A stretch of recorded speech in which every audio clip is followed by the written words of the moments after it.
Good evening. It is Monday, January 26th, and this is a meeting of the Southborough Planning Board.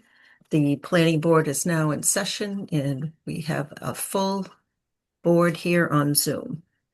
The first item on the agenda is a public hearing, DPW Scenic Road and Stonewall Tree Removal. Do you want to kick us off, Karina? Yes. Okay.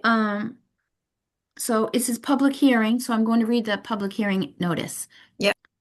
Public hearing notice, scenic road stonewall or tree removal. The Southborough Tree Warden and the Southborough Planning Board, under the requirements of MGL Chapter 87, Section 3, and MGL Chapter 40, Section 15C, will conduct a consolidated public hearing on Monday, January 26, 2026, at 6:30 p.m. at the Southborough Townhouse McAuliffe Hearing Room, 17 Common Street, and via Zoom to discuss the removal of trees and removal and reset of stone walls located on Oak Hill Road, Richards Road, Woodland Road, and Parkerville Road as part of a sidewalk improvement project. Number of trees affected: 4 ash, 10 hickory, 4 pines, 5 maples, 6 oak, and 1 cherry, all ranging from 8 to 48 inches diameter at breast height.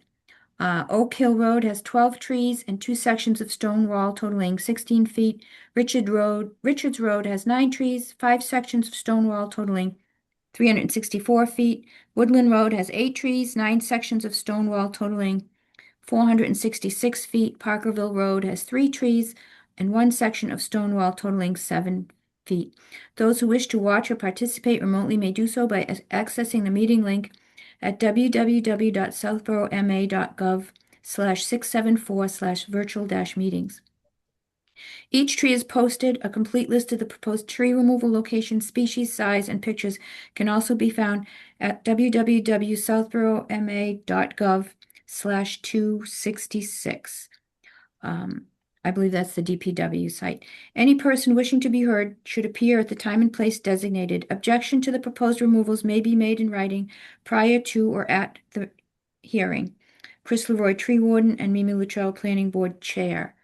And I just want to point out that the ads were run 2 consecutive weeks in the Community Advocate on January 16th and January 23rd. The application was filed with the town clerk as well on December 16th. Brings us to this public hearing date here. Greg Russell is on board. He's with VHB.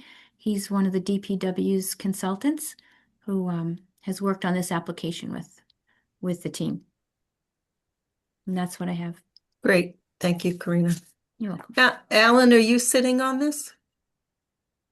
I don't think this affects me, but just for any potential sort of view of impropriety, I will abstain.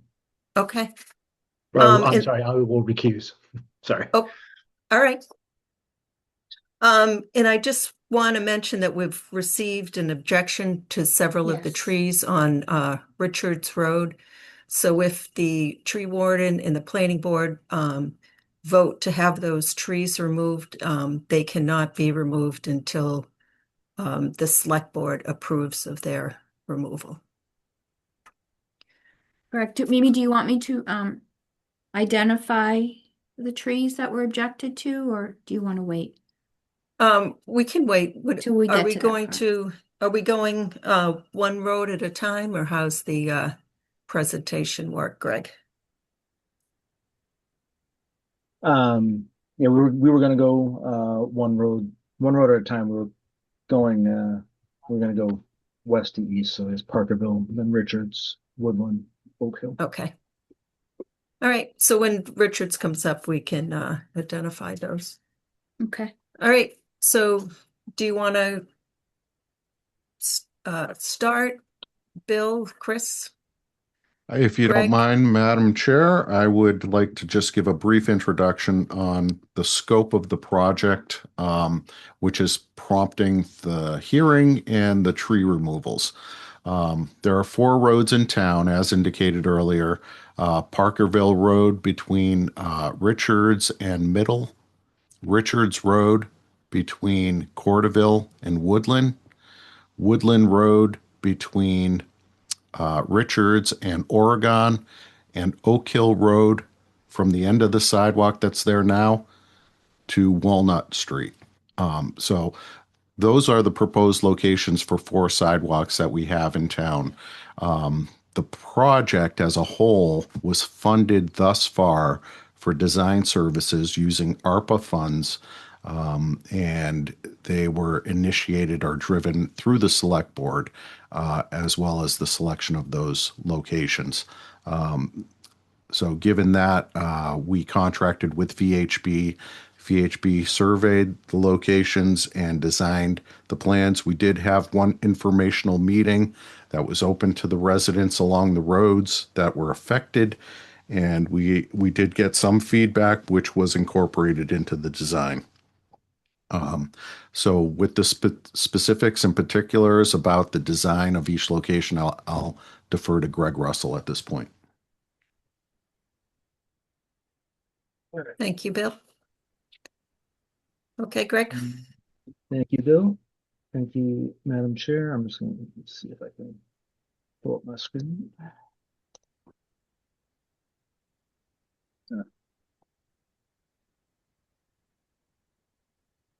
I did download the one from the DPW's website, just we're all looking at the same thing here. So as Bill mentioned, or we said, we're going to start with Parkerville. The proposed sidewalk runs from the Mass Pike underpass up to Middle Road. The sidewalk is proposed on the east side of Parkerville, or on the bottom of the road in this case. So just a quick run through the plans. Starting with Greg, can you just Yep. speak up just a little bit? It's Yep. a little quiet. Thanks. Sure.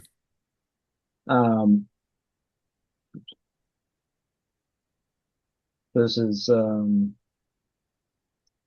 Interstate 90 right here, where we have the underpass. And then, so moving to the north, we have the sidewalk. It's going to connect to the existing sidewalk under the pike.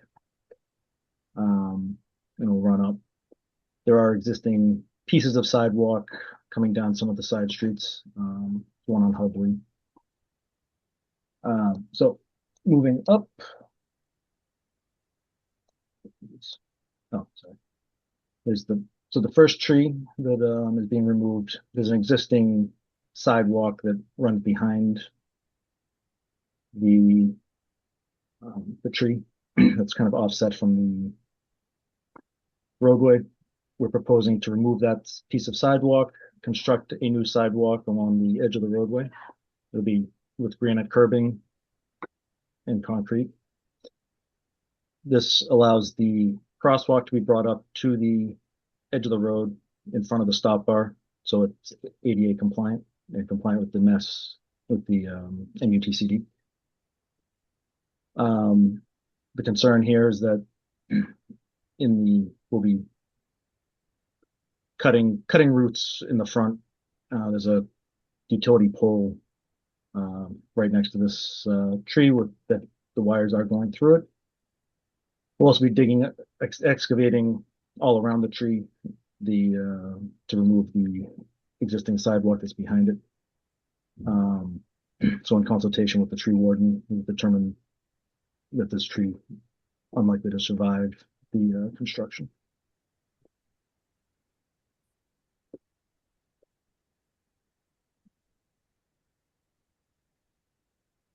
So moving to Greg, the can north. you just indicate like which address that is? Like, is that 220-221-222 on our requisition? The first tree. Yep. That is 220. So 200 Parker Lane. Thank you. Yep. Right. And then there's nothing on the second.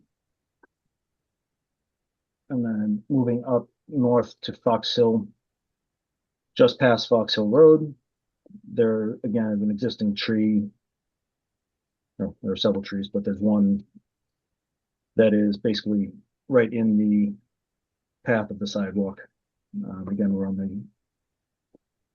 bottom side, and it's basically right next to there's an existing mailbox right in front of it, so it's right behind the existing mailbox. So the tree will be, the front roots in this case would be cut through the excavation as a result of the sidewalk construction. We're intending to, the limit of grading is kept close enough. We thought during our field visit, the rest of the trees that are behind there could be saved. And there's several back there, some on private, some on public. And then there's also a wall that's kind of hard to, looks like the slope has kind of grown over it, but that's kind of protecting some of the other trees that we're not intending to impact. So that would be, I believe, 221.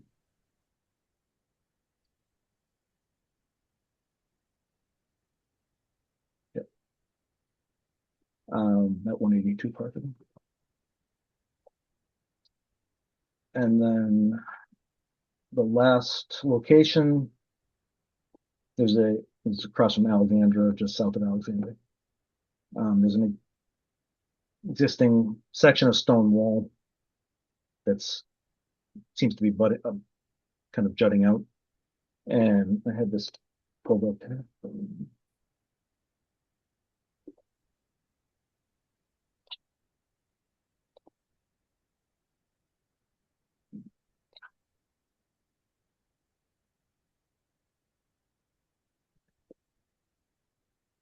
Well, I think it's going back.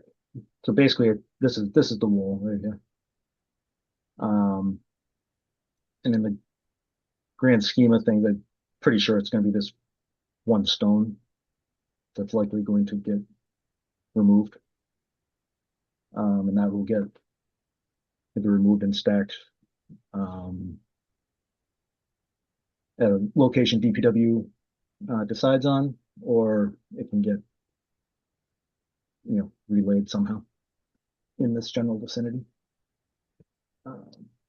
Greg, it's Marnie again. I'm sorry to interrupt. I think it's just easier as you're doing this.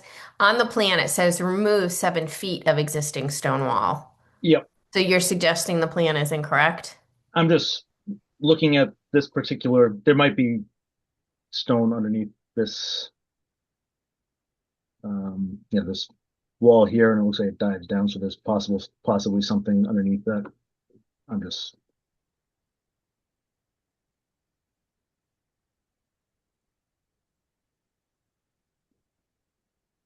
And I guess one thing I do want to just mention is that,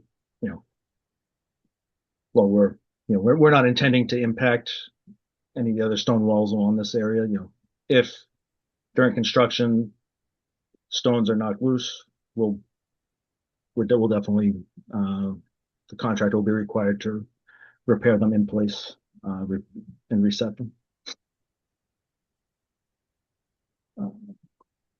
And then the last tree, again, right just past that area, just to the north. Again, this was a case of it's within the limits of grading, so there's going to be significant kind of excavation around there to tie everything back in. I'd expect the roots in the front to be cut, and likely the compaction around the rest of the roots. So again, the thought was that the tree is most likely not going to survive the overall construction.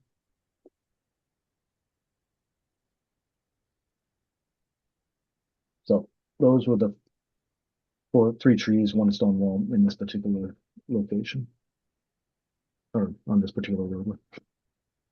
Okay. Any questions or comments on this? These 3 trees on Parkerville and the stone wall? Ms. Houlihan.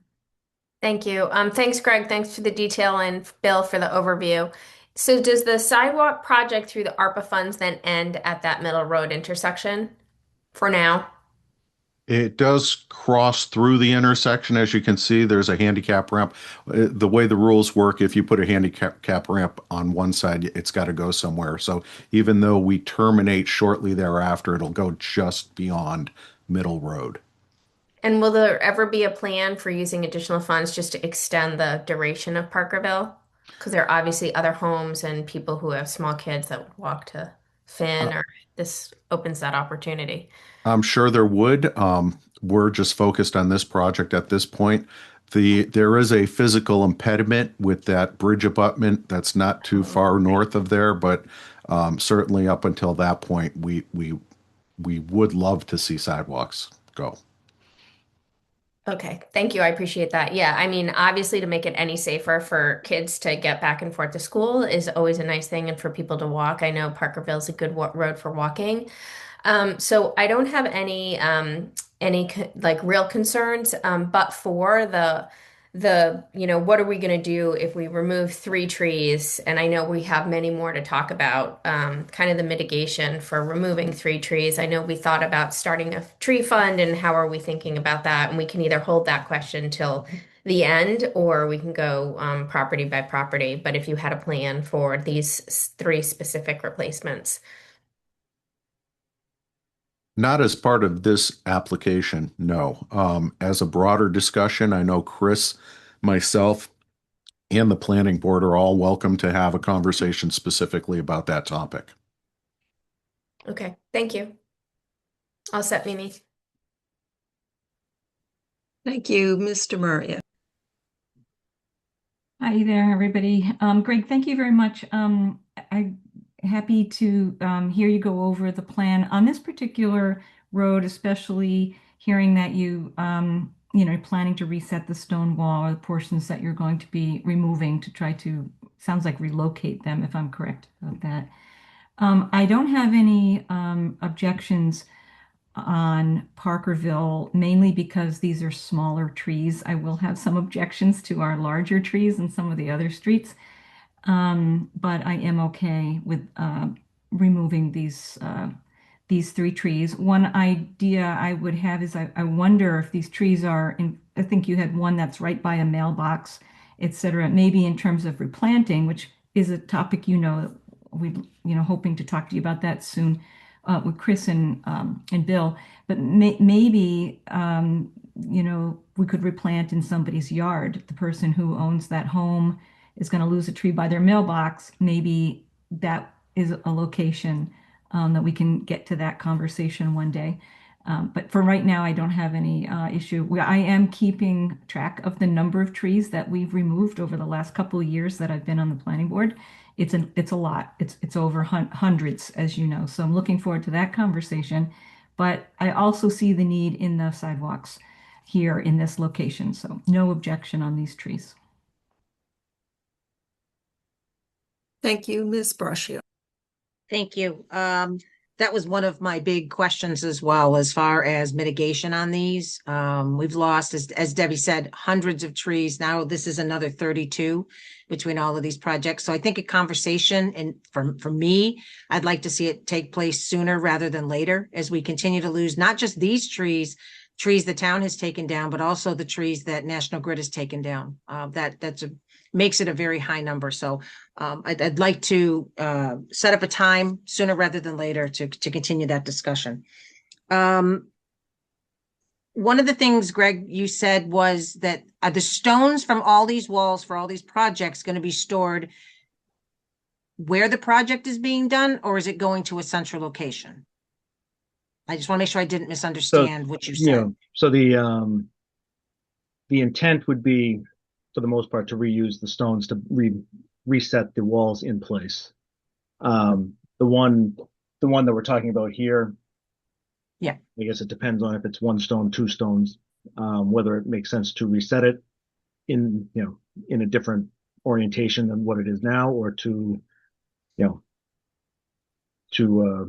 stack it in a place that they're available to DPW in the event that other walls need to be rebuilt in the future. Okay, thank you. And that's going to be a question kind of on all of them. Mhm. You know, the historic stones are a big part of the heritage in Southborough, Yep. and they're very valuable, as we all know. So I would hate to lose some of the stones or to have them all put in a big pile. For me personally, I would just like to see them kind of kept with the project. But as you said, one stone is I completely get that.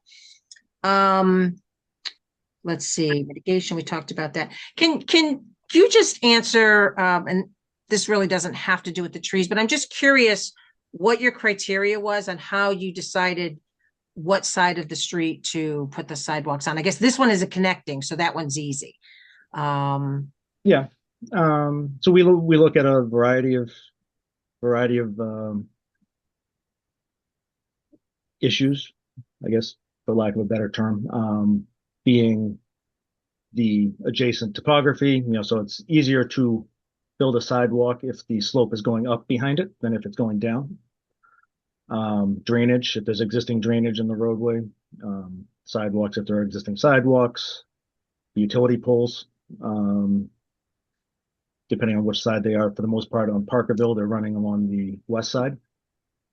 So it makes it a little, and depending on where they're located, it depends on how you can bend around them, whether it's behind them, in front of them, right of way purposes, and then just kind of how the driveways work. So there's a bunch of things that go into it.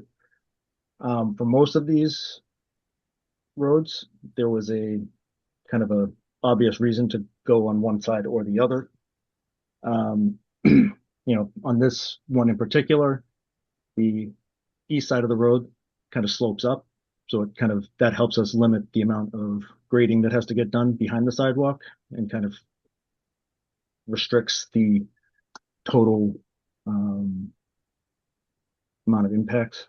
On the west side, we have areas that are relatively flat, but then others that drop right down that require a lot of fill, can result, and then that kind of pushes the limits of grading further out from the project onto people's property, potentially damaging other trees or fences and stuff like that on the other side, not to mention the utility poles that would have to get either relocated or the sidewalk would have to meander to a point where it may be kind of floating in air until in order to fill underneath it. So that's kind of the Great. general process, and that's how we ended up with it on this side.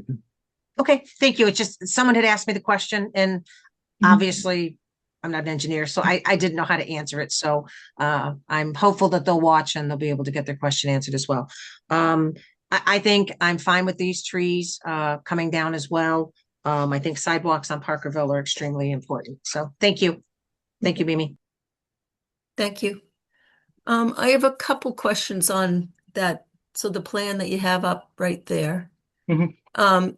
Right to the left of the stone to be removed, there's a floating remove there. What does that refer to?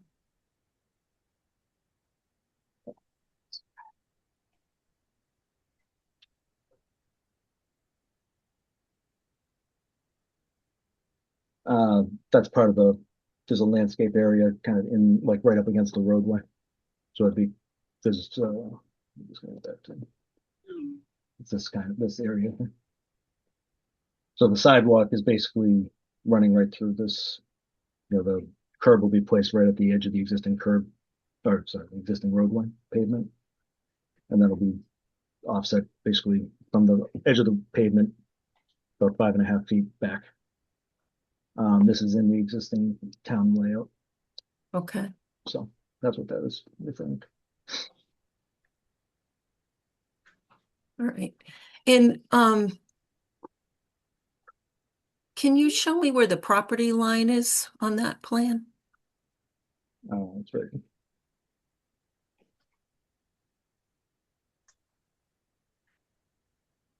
So just this kind of double dash line in the back.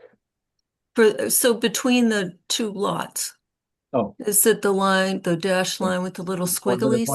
there's one right here. This is. Oh, okay. So on the list, it lists 180 Parkerville, but the tree is actually being removed from 176.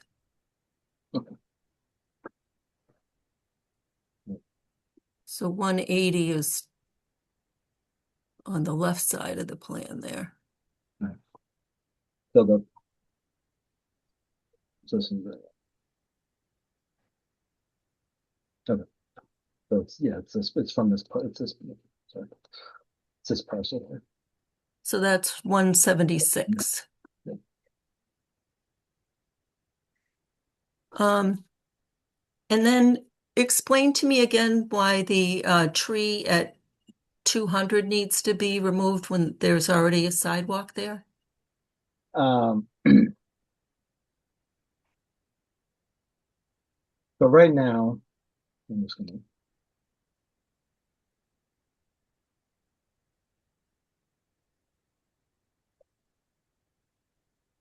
So the intent is to maintain the sidewalk at the front the entire way. This configuration here is not compliant with federal guidelines or state guidelines. So the objective is to bring the crosswalk up to the front so that the stop bar is behind it. When you have a situation like this, people are looking at the stop bar more so. You know, so the idea is that you have to stop before you actually hit the crosswalk. And then by pushing the stop bar back, we kind of end up with a kind of a sight distance issue. So the goal is to kind of keep everything closer to the intersection itself. So in this case, you know, it's a matter of pulling the sidewalk out. So And then- is yeah. it getting pulled out all the way from Richards? Just like this section right here is getting ripped out. There's no this, and then we'll tie back. You know, we're gonna take this out and then replace it from the Mass Pike. So basically this piece here. Okay, so that whole sidewalk that's there is being moved. Yes, up to the front. Okay. And then just a couple general questions. We usually have an arborist report on why the trees need to be removed, but there were none included. So how were the trees examined to decide they needed to be removed, and what mitigation measures were looked at to avoid removing trees? I'll pass on to Chris about the arborist, but so we are gonna include air spading in the project specs. There'll be tree protection fence and trunk protection, depending And on. what's air spading? So means of, so you're not, or air excavation. So it's to avoid basically ripping the roots, and you try to, it's a means of working around the roots in a gentler fashion to try Okay. and, for the trees that are going to remain. The trunk protection is the slats of wood that you see tied to the trunk of the tree to prevent equipment from banging into them and damaging the trunks. And then otherwise we'll have, where there's space, we'll put tree fence to keep construction out and to keep compaction off of the roots. You know, to keep equipment from basically running over the roots, and to kind of confine work to the actual work zone that's needed. So that was kind of the mitigation from that. Most of the trees that are that we're looking at, the sidewalk is going to be hitting the tree depending, where it is. So that's we've tried to limit it to that. The ones that we are removing. This one, just because of the entire work all around it, there was concern when Chris and I were out there. Chris, I don't know if you have anything you want to add to that. I just know from experience that doing this kind of work prior, when we've had trees in the area of new sidewalks, we tried to keep the trees, those trees have died. It's just not, they're not viable after this type of construction. So due to their proximity to the work, I didn't feel we needed an arborist to tell us that they weren't going to survive. I just used the experience that I have and the fact that some of them are literally where the sidewalk is going to be, so they wouldn't exist after the project. So that's what was used to base the decision for no arborist report. Yes. Because 'Cause there are a lot of new sidewalks that have gone in many municipalities that include trees. Not here though. I'm talking about Corderville Road, some of these roads where we've weaved sidewalks around trees to keep the tree. And instead of the applicant or whoever's putting in the, even along Flag Road, some of the newer stone walls, buildings that have gone in, houses. These are trees that, that were kept and then they end up dying and they're on our removal list, 4 or 5 years later. And instead of the applicant paying for the removal of the tree at the time, now the town has to pay for the removal. So just so happens that DPW is the applicant, but the experience that I've had, in the community, I come to the conclusion that they will not survive the construction. They won't be viable. They might hang on for a bit, but they won't be viable long term.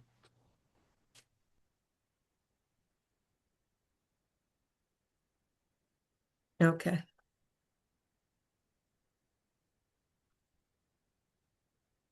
I'd just like to point out that we are a tree city and we do have a tree bylaw.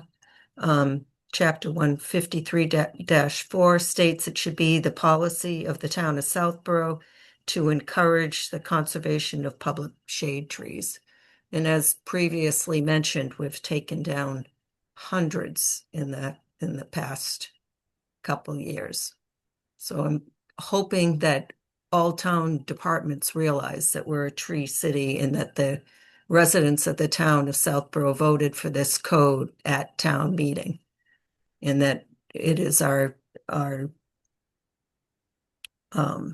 goal to conserve public shade trees.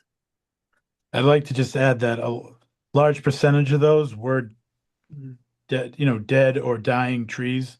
They weren't healthy trees. I just don't want it to sound like those were all healthy trees that were taken down. Those were all trees that were, in a condition where we needed to have a hearing to remove them.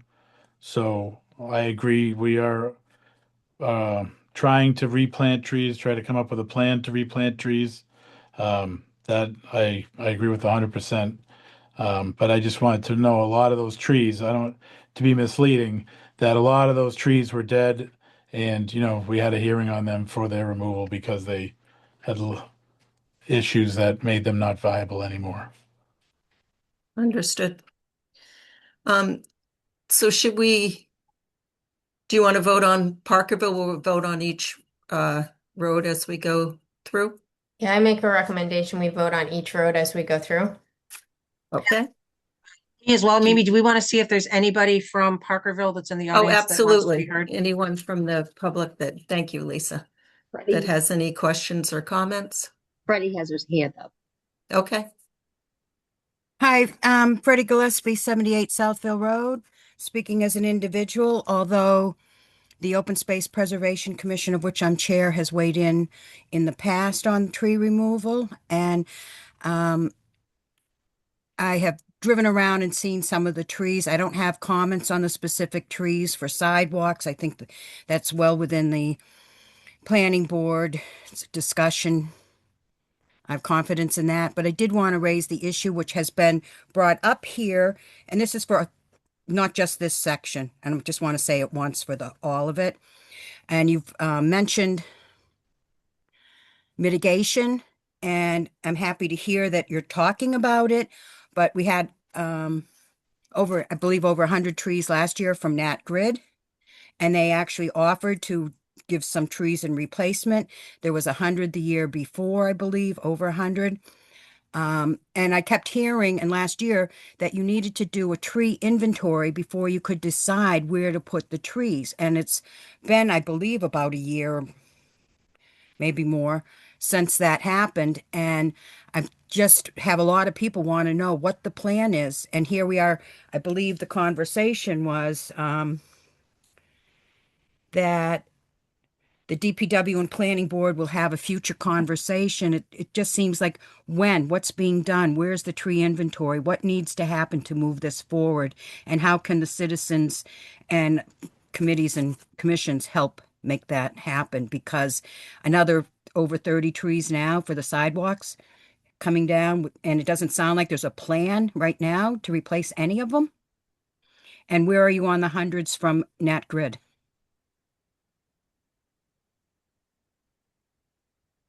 Madam Chair, can I Sure. respond to some of that? So as part of my capital plan, I did submit for this coming annual town meeting for a GIS tree inventory.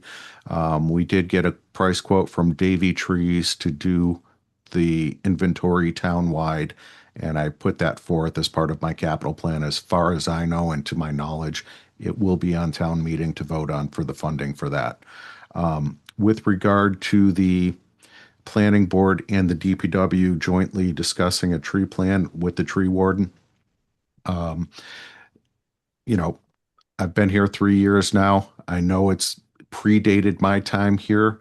We're just kind of getting our bearings and coming up to speed, but we do plan on doing that. I think it's a priority, and I think it's something that we all need to get together and take care of. Thank you, Bill.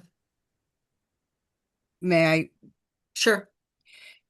Thank you. I'm glad to hear that there's funding for a tree inventory. It would be nice if before town meeting, we could also have some information on, you get the tree inventory, then what next? How do you approach Nat Grid for the trees they previously offered?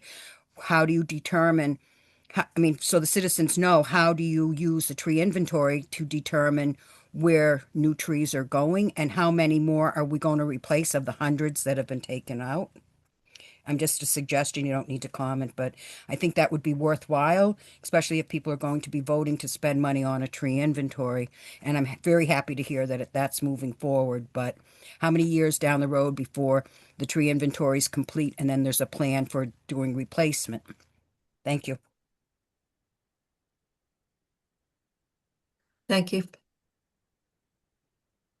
Anybody else have any questions or comments before we vote on Parkerville Road? Mimi, can I just add a couple words? Sure. I think it's only fair, and thank you to Freddie for bringing this topic up. DPW has reached out to Planning Board with the proposal that Bill just discussed, putting the money in the budget. What this would do is give us an opportunity to have a tree layer on our GIS map. I don't talk about this more later because I'm very excited about that. But that's the first step in, I think, taking a look at the town and then trying to figure out where, what a replacement might look like. There are companies that do it. Davy is one that does it, but that would be like the second step. So I think that what DPW has done is taken a very big first step. And just to acknowledge also that Chris Leroy has reached out to us to let us know that he is, beginning to work on that. speaking with his peers and colleagues, and to try to come up with something that will fit Southborough. So we're all looking forward to those discussions, but just to let those in the audience know that, you know, the wheels are now in motion. So we're all really grateful for that and for DPW. Thank you, Mr. Maria. Okay, I make a motion for the approval of scenic road, stone wall, and tree removal as discussed for Parkerville Road. And I second. I have a motion and a second. Any further discussion? Can't see anyone, but No. I assume there's no more. Seeing none, all in favor, Latrell, yes. Houlihan, yes. Demiria, yes. Brashio, yes. Leroy, yes. Thank you. Very good. Back to you, Greg. All right. So now, if I can find it, we're gonna move to Richards.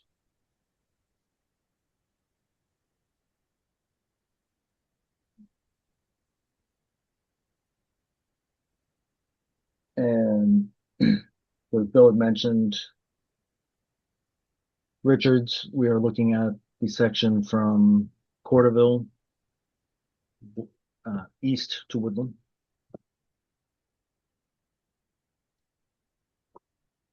I don't know, I know you mentioned that there had been some objections. I don't know if you want to bring them up now or when we get as we go down the road.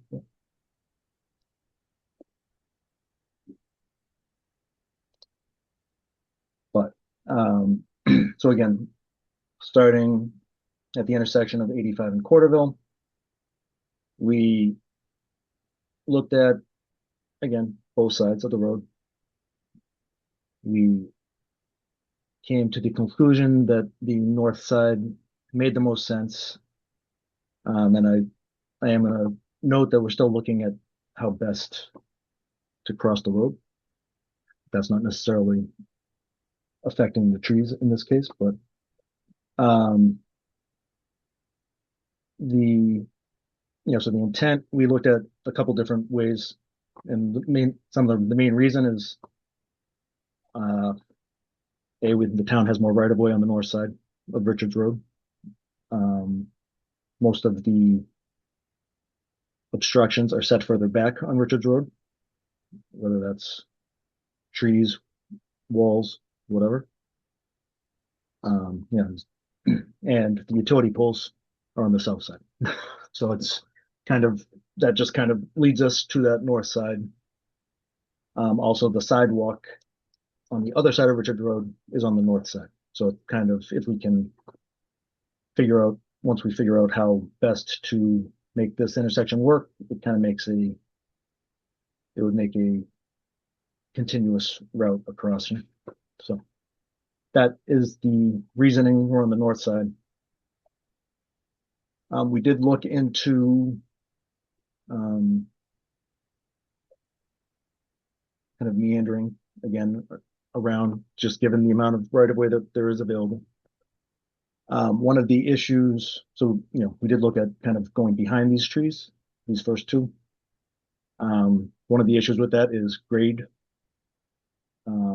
We'd either have to be and kind of, I won't say encroaching, but moving closer to the residence that's on that side. That was a big topic of conversation during the public meeting we had, not necessarily by that property owner, but by other property owners.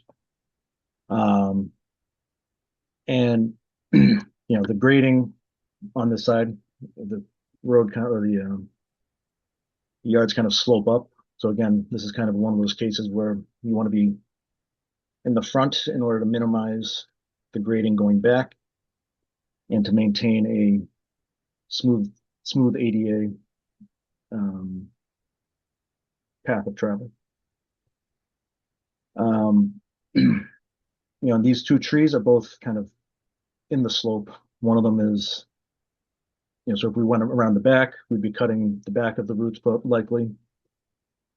In the front, we're basically going right along the right up against it and likely cutting the roots on the front, which are probably appear to be kind of going down in the slope. This second one is rotted. And again, right there. And then it's just a matter of how to get back. If we were to go behind it, how to get back in the safe fashion without minimizing some of the hedges here. So that's the reasoning behind these two.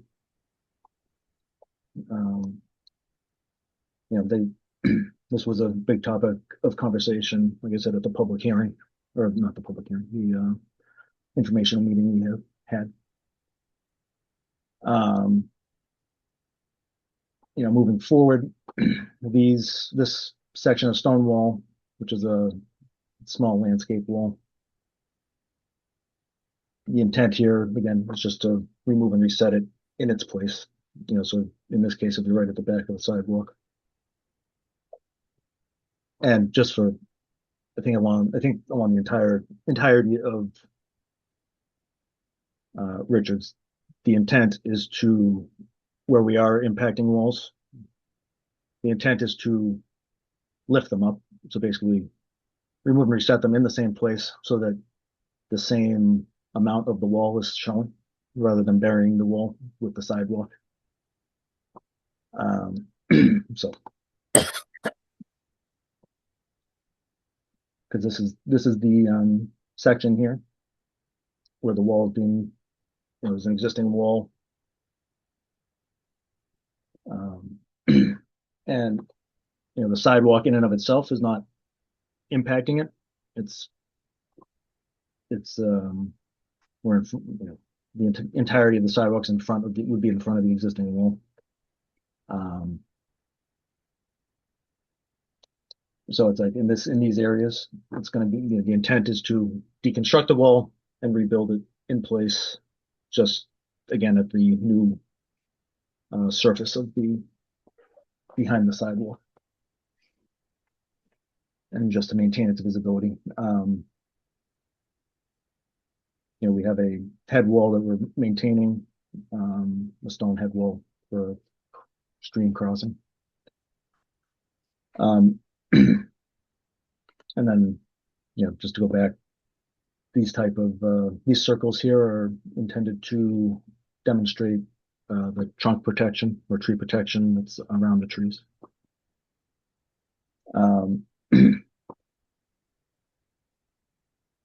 So for the most part, we're looking to retain these trees all along the back of the wall, because we think we can lift the wall, deconstruct the wall without significantly impacting those. And this, a lot of these, in a lot of cases, this depends on the type of wall it is, whether it's a retaining wall with a deep foundation, or if it's more of your standard stone masonry walls that we see throughout New England, where it's more of a balanced kind of stacked stone wall that have a shallower foundation, so there's less chance of impacting the tree roots. Kind of so I guess to go back, so we started with 230 and 231. And now we are kind of talking 232 through 235 here.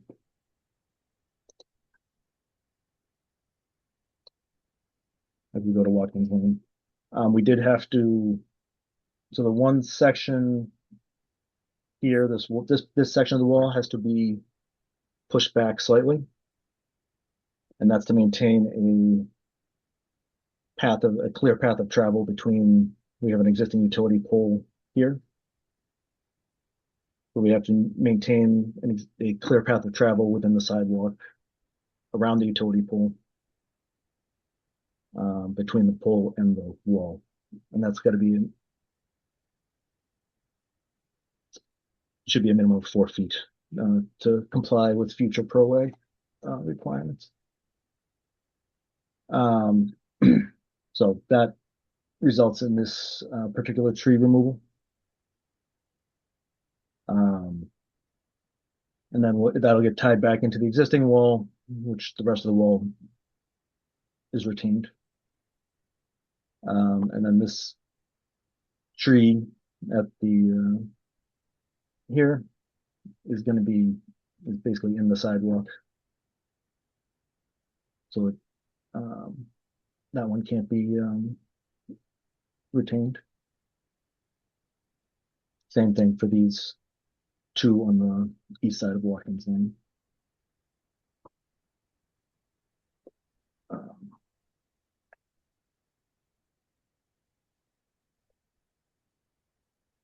And then so we have Watkins Lane here.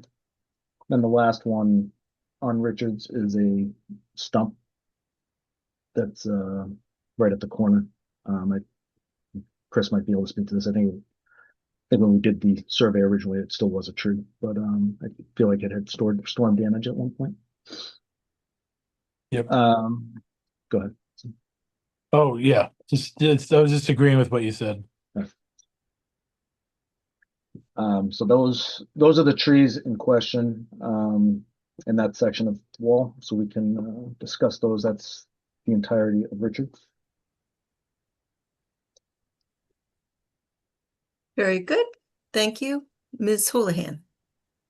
So I know this is a tree and a stone wall hearing, but I know the narrowness of the road, and this is a major overhaul to stick a sidewalk in it. So it's just understanding. I think I'd really love to hear, Mimi, my preference is to come back to me after we hear kind of public, the residents' comments, as I know we have a few that wanted to talk tonight.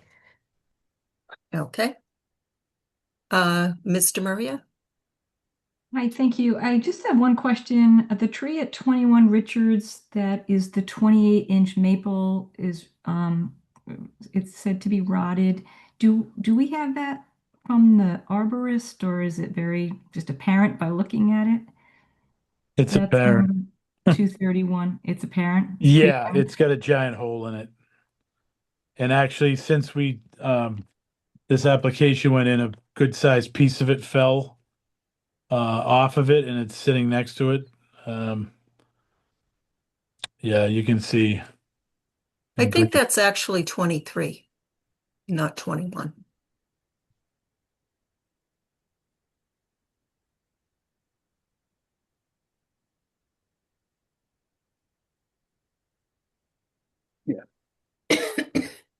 You mean it says 20, the one I'm referring to, I think, is on the tree ID 231. Yep. That's this one. Okay. I think it's just an address. But the address is 23 Richards Road, not 21. They're backwards.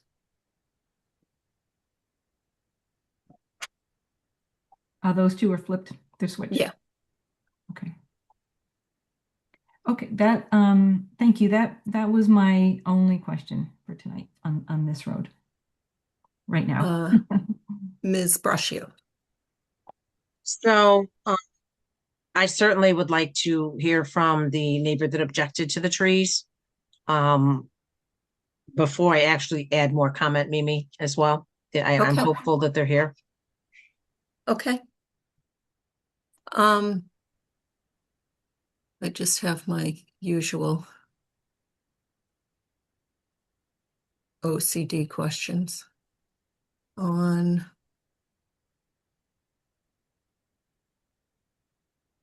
plan sheet 5.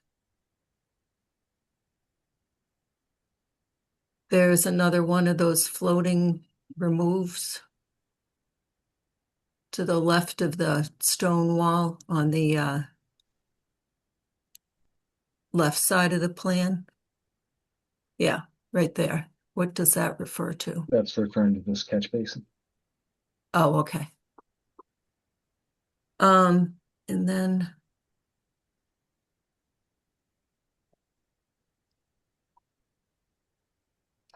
so the tree one at 4 Watkins and 2 at 2, they're both behind the stone wall and didn't you say the sidewalk is on the other side of the stone wall? Yeah, so this is I mean, this is kind of more of a grading and how the grading is going to impact the trees. Oh, so it has to be graded that So far yeah, so back. yeah, so the grading is back here. So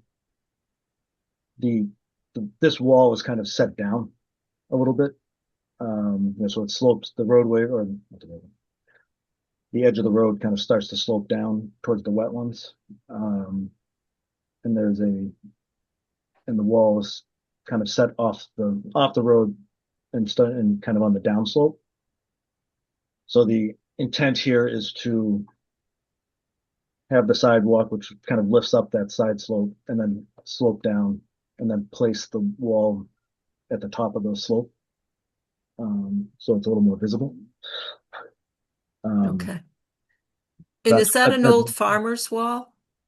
Yeah. Well, from what you can see of it, It's got a lot of growth. yeah, it seems to be. Okay. So will it be, parts of it are not, but there are certain parts of it.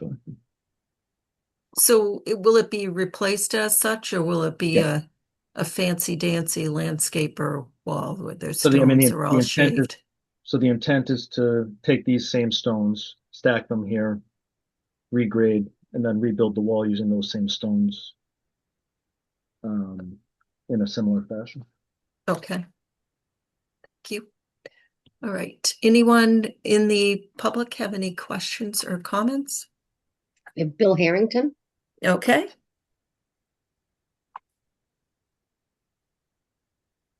Hey there, Bill.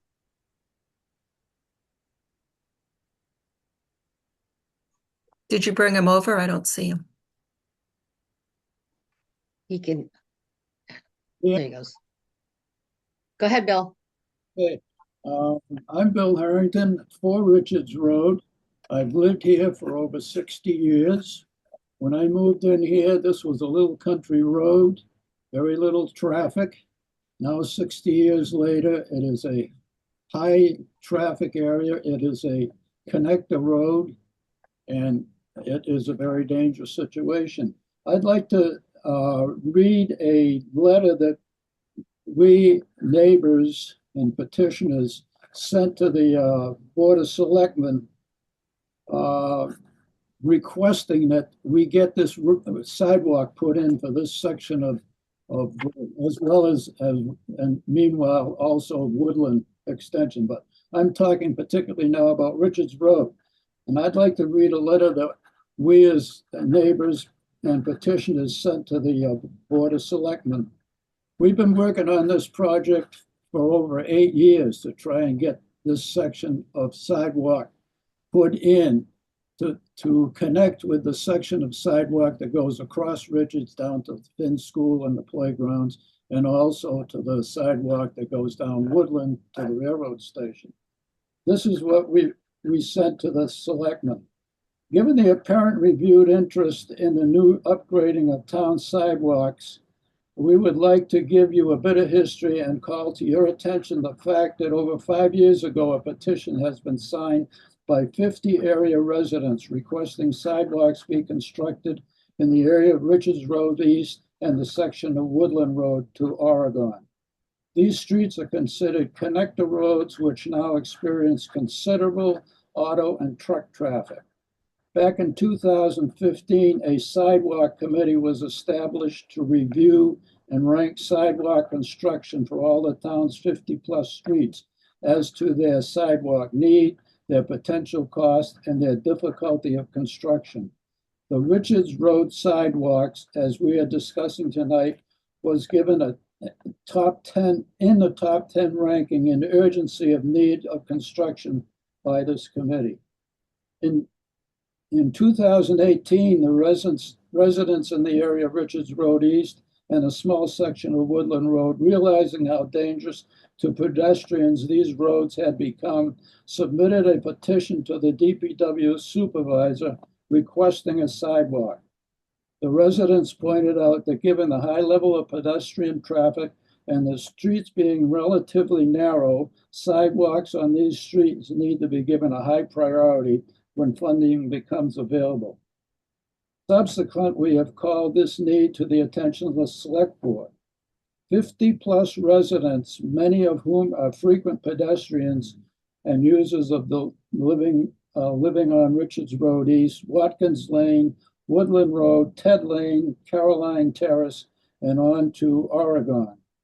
This section of sidewalks would add to the network of sidewalks which are constructed when the train station was upgraded in 2002, and is the missing link in a network of sidewalks utilized by pedestrians from a large portion of the south section of town. Some of them go daily for their walking regimen down the street. We would hope that the ARP funds would be available, which for the engineering design, which has been done. They say good things come to those who wait, and we, the petitioners, as well as our neighbors, have certainly completed the waiting portion of this project. We're talking about on Richards Road, 9 trees. Across the street from me, for many, many, many years, was a pasture with no trees, acres of just pasture land.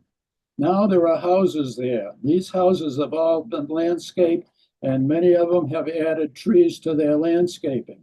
So if we're talking down taking some trees, here's a mitigation already done in that the neighbors in this Watkins Lane area have already added trees to this area that didn't exist before their project was installed. We're thinking about taking down 17 trees total, Woodland and Richards. There's tens of thousands of trees in this town. Are we going to trade 17 trees for the lives of men, women, kids in strollers, kids on bikes going to the school and the playgrounds? It doesn't seem to me that this is a fair trade-off for the lives of people to talk about 17 trees. So I would urge us to remove those trees and get this sidewalk in, which is very, very urgently needed and is well overdue. And I hope that we realize that there's a trade-off. What's the cost of a child's life versus the cost of a tree? Thank you for your time. Thank you. Katie Berry? Are you there, Katie? Her hand is down now. Oh. Brennan's iPhone.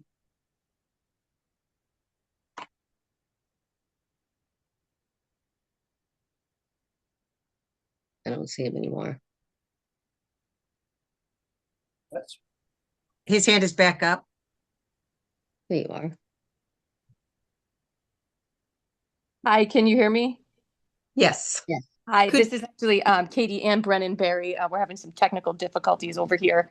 But we live at 23 Richards Road, so we are right on the corner there. And we have the tree that is viable unless this sidewalk is constructed. So I have a lot of reservations about just the project in general. I love Mr. Harrington. I was for sidewalks until I saw this plan. We have had young kids since we've lived here. We have a dog. It is dangerous, just like any other road, but we cross the street and we walk up the other side of Richards. I don't think the walking and biking traffic is so much to put a sidewalk in that encroaches, and I think that is the right word, onto people's property. I know it's a right of way, but if you look at the plan right now, the sidewalk goes around our viable tree to save the tree, but then it will kill it. So 2 questions. If the tree comes down, does the sidewalk come straight down? And if not, I'm 100% against this because I will have zero privacy from the front of my house. I already feel pretty vulnerable on the corner, especially in the winter months. Everyone can see in. The biggest windows in my house are in my living room, where everyone can see my TV when they come up over the hill, if the shades are open. So now they're going to be able to see it from the road as they walk by. It just feels really vulnerable, a vulnerable place to be. And similarly, our neighbors at 21 Richards Road, the sidewalk would affect their property the same as ours, where it goes around the trees into their property, closer to the front of their house. So the sidewalk design there would be absolutely atrocious. If the sidewalk doesn't come straight down. In addition to that, the crosswalk goes from the corner where there's a culvert right there, and then goes all the way around the intersection. We've lived here for 17 years, and I've seen cars take that corner, a left-hand turn off of 85 onto Richards sharply, and I don't know that crosswalk would be safe or safest for people crossing the road right there. I'm wondering if the sidewalk might be better on the other side of the road, where there's a stone wall with a straight shot across the street. So I guess here too, are we talking about removing those trees? I have a few questions, but I'm a little confused by what's happening down at this corner of Richards Road. I think at the public information meeting that we held, the intent was to have the sidewalk up around those trees with the intent of trying to save them. After that, and after hearing the concerns, the sidewalk sidewalk was brought down to the edge of the road. So it's right along the edge of the road. Okay, but as I see it, as I heard, is that a 6 foot wide sidewalk? This one's 5.5. Okay. I still think that it might be better on the other side of the street, where there's a stone wall, and like I said, and then you don't have that crosswalk at the intersection. So, and then again, also just with regards to the crosswalks, we're looking at how best to kind of address this, whether we can get a crosswalk around the existing mast arm that's on the corner and cross straight across here, and not do this section, not do this little piece. Either way. Right. You also have a traffic light right there on the corner. Yep. And when I spoke to Mr. Cundiff, he also said that it's possible with this that the light might have to be removed. Is that still true, or is this is an extremely dangerous intersection? I've seen a number of car accidents right here before. So no, we're not planning on removing the traffic signal. If it was, we were evaluating, trying to see if that mast arm had to be relocated in order to get a ramp to go straight across, rather than kind of this meandering path around the intersection.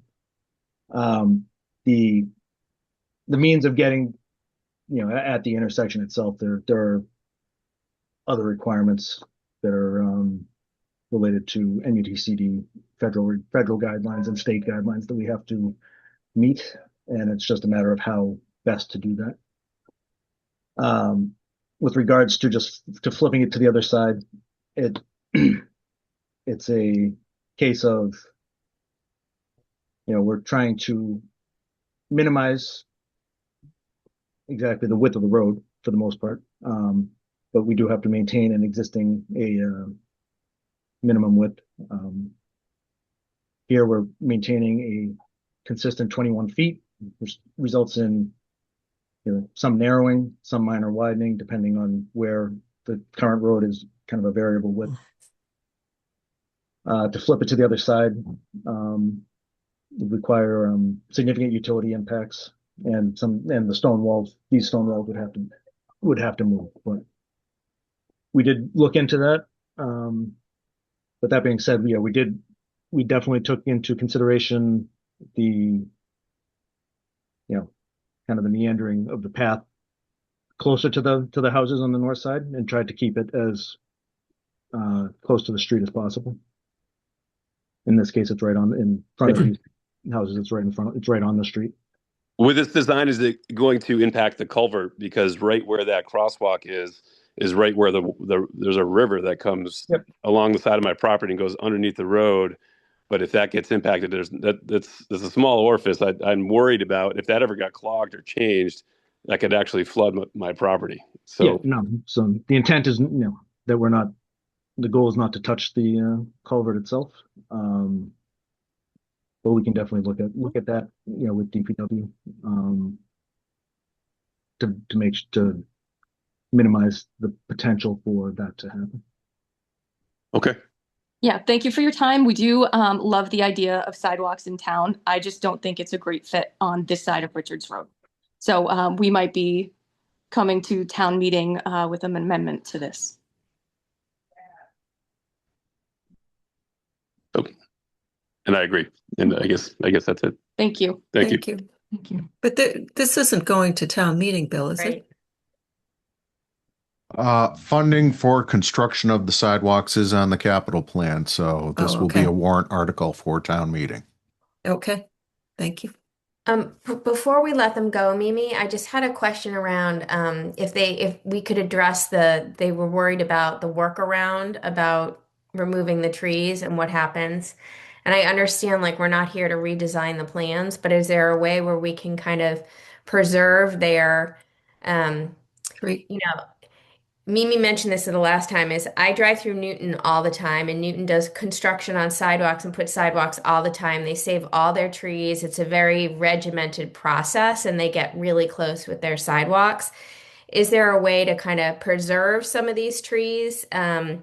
I fully hear Mr. Harrington and the other neighbors and that they've requested a sidewalk. I think a sidewalk is probably the right way to go and to be able to put some safety measures in place. Well, I also want to try and help preserve some homeowners. But can we get specific to their request around the workaround to be able to preserve those trees, the two that are in front of their property? Is there any workaround where you might be able to do that?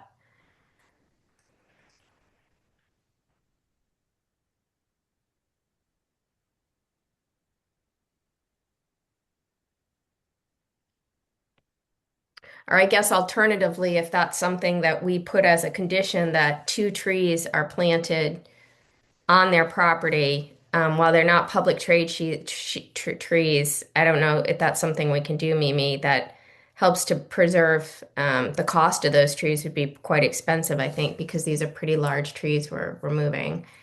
But I think is that something we might consider to be able to help this process?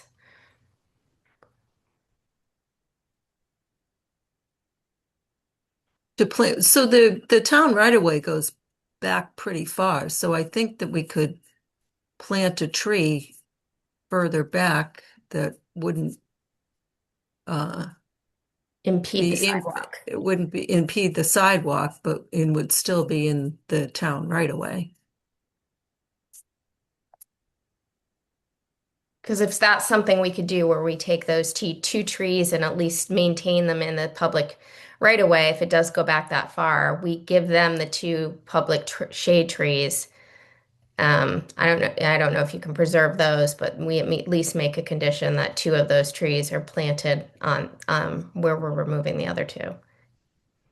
So I think there's one on their property and the other one's dead. The one next to it is. Oh, that's the rotted one? Yeah. Yep. Well, not dead yet, but on its way. Is that a possibility, Chris? As far as replace, I think we would have to, that's what I've been working with, Davey separately from Bill's project with Davey about an actual, short, kind of more of a short-sighted, replanting plan, like looking at where we could put, 25 trees, so doesn't have, it's not such a big project that we seem to never really get it going. So by working with them, that's what, we would be talking about, is trying to find existing locations where we could put trees. So, How about that one? Yeah, that's well, one that we'd you know, recommend.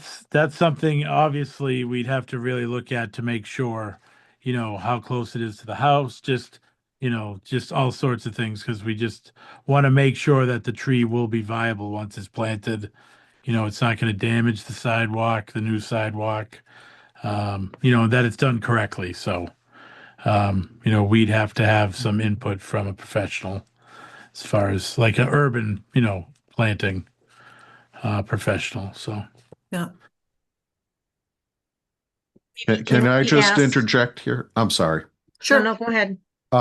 This is one of the rare instances where we have 11 feet, 1 inch, apparently, or thereabouts, of right of way width to utilize. So there's plenty of room from my perspective to plant a tree if we took one down in this immediate area.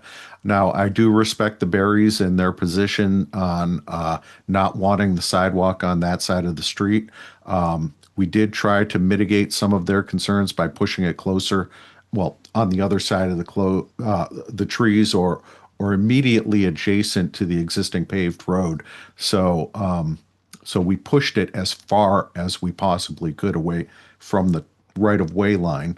And in doing that, that does leave that room for planting to give them some privacy if that works for them. So I just wanted to point that out. Thank you, Bill. Lisa? Yeah, so can we just ask, I don't know if Katie and Brennan are still there, if they would be amenable. I think it's a great idea, Marnie. And I just would be curious if they're still on, if what their thoughts are on a tree or two.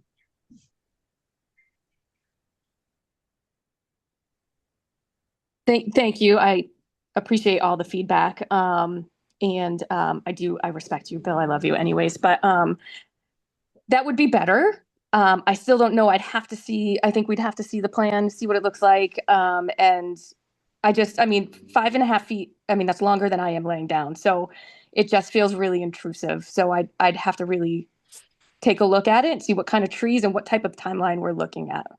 But I do appreciate working with you all. Thank you. And was Andrew Dennington, was he? He had his hand up, yes. Andrew, are you there? Can you hear me? Yep.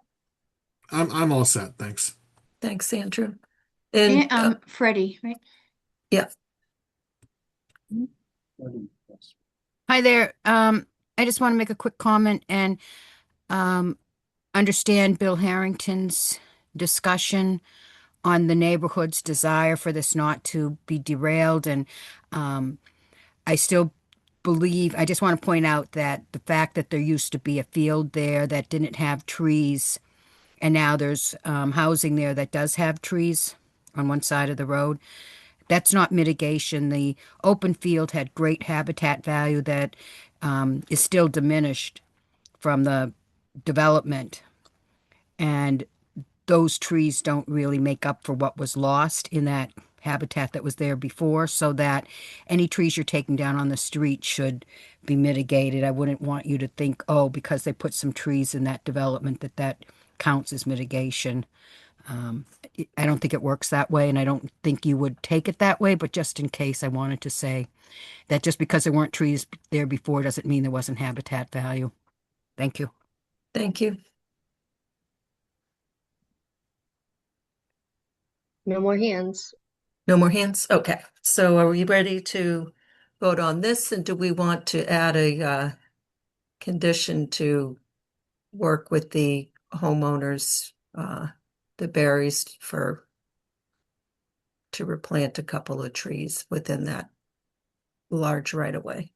Mimi, this is also the area that we got an objection. Correct. Okay. Thanks, Mimi.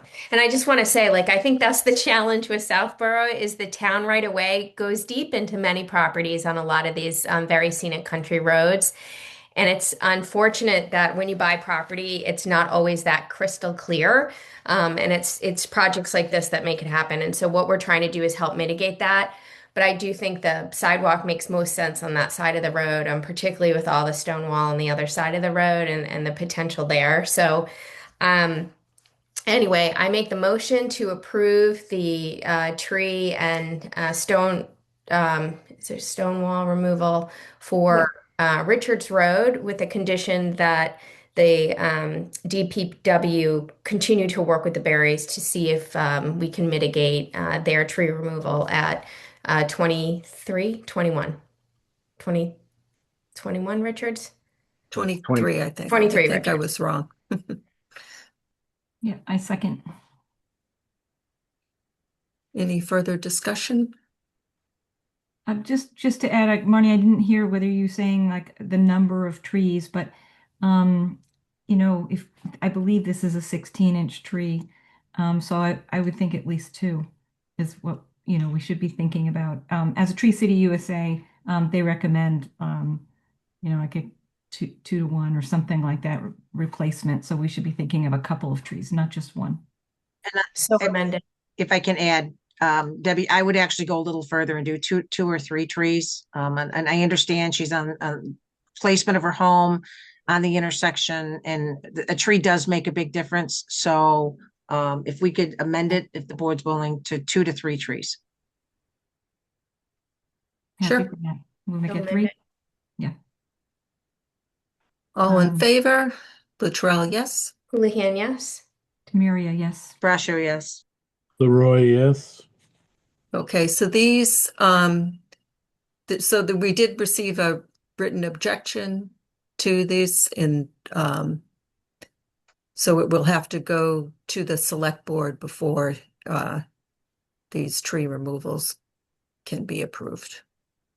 Can I Right, just and- say, oh, sorry. Let me Yeah. just clarify, so it's in the minutes that it's the tree IDs are for tree ID 232, 233, 234, 235, and 236, which are on Watkins Lane in the spreadsheet for the record.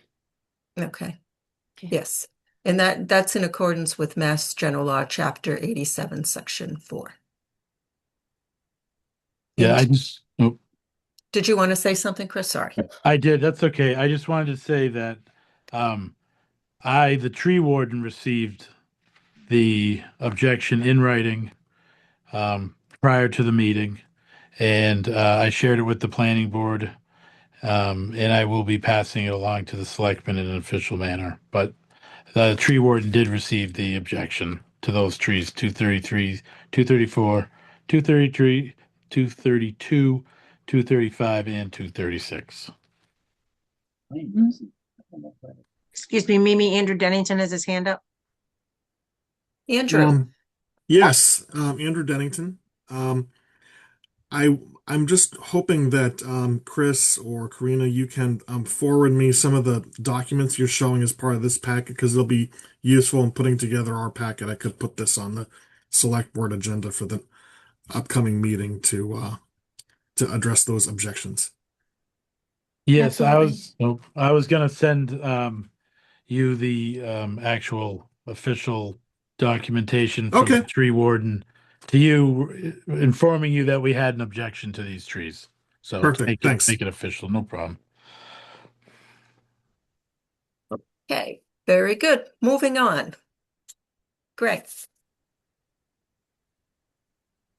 All right. On to Woodland. So, 8 trees, and then some several sections of stone wall. So again, so we're going to start from Richards Road and go up to Oregon. So our first section, of walls right where we cross the street from Richards. Again, this is so in this case, one of the driving factors for placing the sidewalk on the east side of Woodland is related to drainage and, again, site grading. There is no drainage on the west side of Woodland. It's all country drainage. There is drainage on the side streets, Ted Lane and Carolyn, which, just due to the profile of the roadway, we do need to capture some drainage and funnel it down into those existing drainage systems. So, and again, utility poles are on the west side. So if we were to look at putting the sidewalk on the west side, it would be set back, most likely. And as you can tell, there are, that's when we'd be going behind the utility poles. We'd be getting into these trees over here that are lining that side, as well as there are stone walls kind of both front and back. You can tell in this case, the right of way on both sides is relatively wide, but it's accessible. It's especially wide on the west side. So there's a lot of stuff going on in that. And again, the water drains off. There's wetlands over here. So that water right now drains off. The road doesn't get collected. It just country drains off. So that was kind of what drove us to keep the sidewalk on the east side. Again, it's, for the most part, it's right up against the roadway. We have granite curb to kind of funnel the drainage along. So to start off, so we cross Woodland, the Richards sidewalk continues on, crosses just to the north of Woodland, or of Richards. This section of wall would need to be, we're calling to be removed and reset in place, similar to what we were talking about on Richards. And this is mainly because we have to drop in order to provide a pedestrian curb ramp, we're kind of dropping the profile, the grade of that area down, and then ramping up. So there's just to make sure that this all looks correct, and then we will lift it up on top of the grading. And you can see here the limited grading is back here. It kind of ends just before these pine trees that are in the back. So we felt those were able to be saved. And then we kind of dive down in front of this 15-inch tree, just to go so we can get across the driveway. Going along, there's several things along this section of Woodland that need to be dealt with, including shifting streetlights, or not streetlights, private driveway lights. So the first tree is this 12-inch, and it's kind of right on the edge of the side where the proposed sidewalk is. And that would be 223.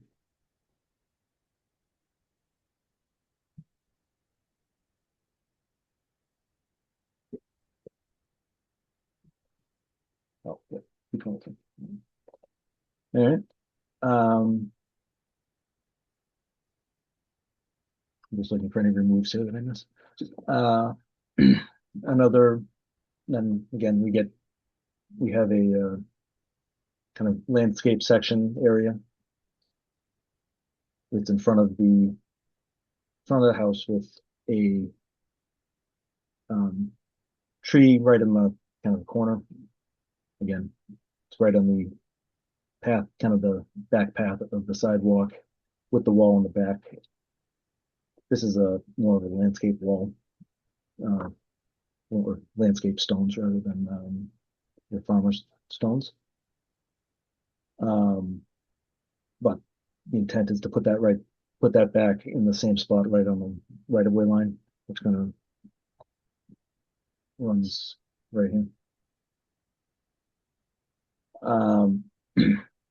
So that was the reason for removing this tree, was just due to all the, we're going probably through the roots, and likely potentially through the roots on the back as well.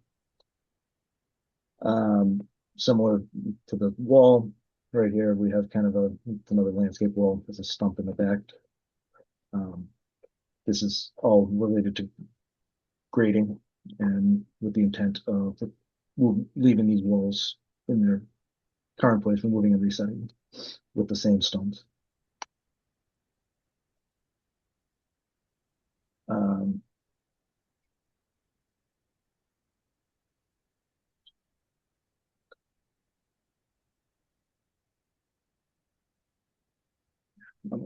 I'm just going to switch to this one for a second. So, so as we cross Carolyn Terrace, and we originally did look at moving the sidewalk back to avoid the trees up front. There is a stone wall here, and there's a large amount of ledge, a big ledge outcrop right off behind those trees. So we didn't feel we'd be able to get a compliant sidewalk within the right of way with the ledge there without disturbing more wall by taking out the ledge. So the intent is to, again, keep the sidewalk up at the face of the edge of the roadway with the granite curb. And we would take out these two trees and the stump that are behind them, just in front of the wall. This wall goes up over the ledge, so we are going to have to take some ledge out, which will result in disturbance to the wall, with the intent and then rebuilding the wall in the same location. And then same thing here, we just, based on with the wall, I'm just going to see if I can.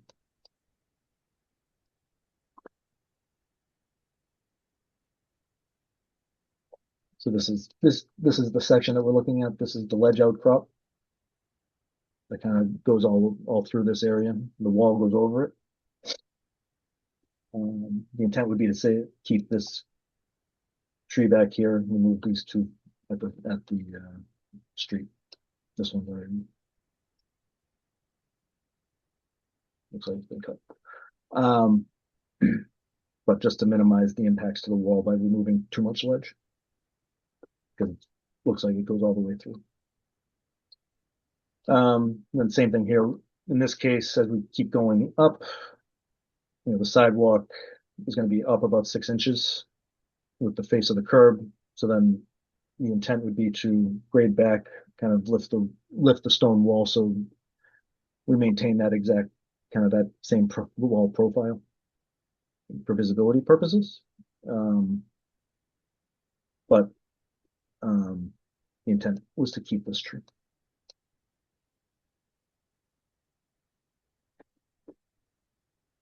Which is this one. So, and then same kind of situation where the grading kind of extends further out away from the sidewalk as we get to Ted Lane, which is necessitating the kind of the reconstruction of these driveways and the resetting of these stone walls. Oops.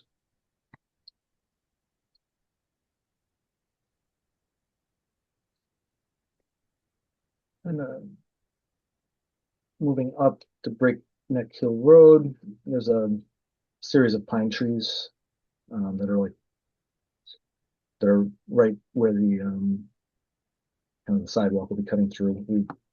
There's again some more ledge, so we looking through it, we're looking to save this tree here,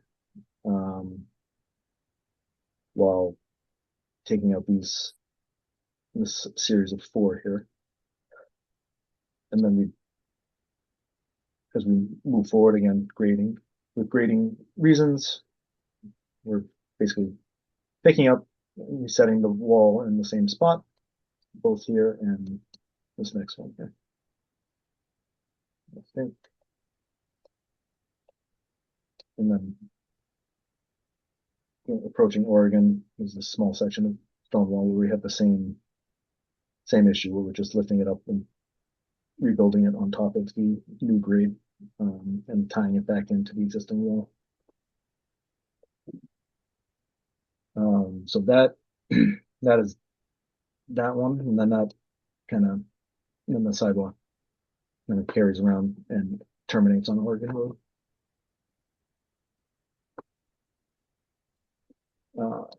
So that's kind of the overview. Any questions on those? Thank you, Greg. Ms. Houlihan. I have no questions on this one. Thank you. Ms. DeMaria. Greg, just a quick question on the bunch of pine trees, because you've got a 30-inch diameter pine. I see they're all kind of crowded in there together. Yep. Which one on this map, on this plan, is the 30-inch? I believe it's this last one. Okay. So it's right in the way, right? It's right in It's the right, way. yeah, kind of right in the way, and then we're grading out behind them. Yeah. So that was kind of okay. And then in here we also have a hydrant that's getting moved back, so we'll be cutting 5 feet, kind of 5 feet down to put in that pipe. So that kind of led to some of the reasoning behind these as well. Okay.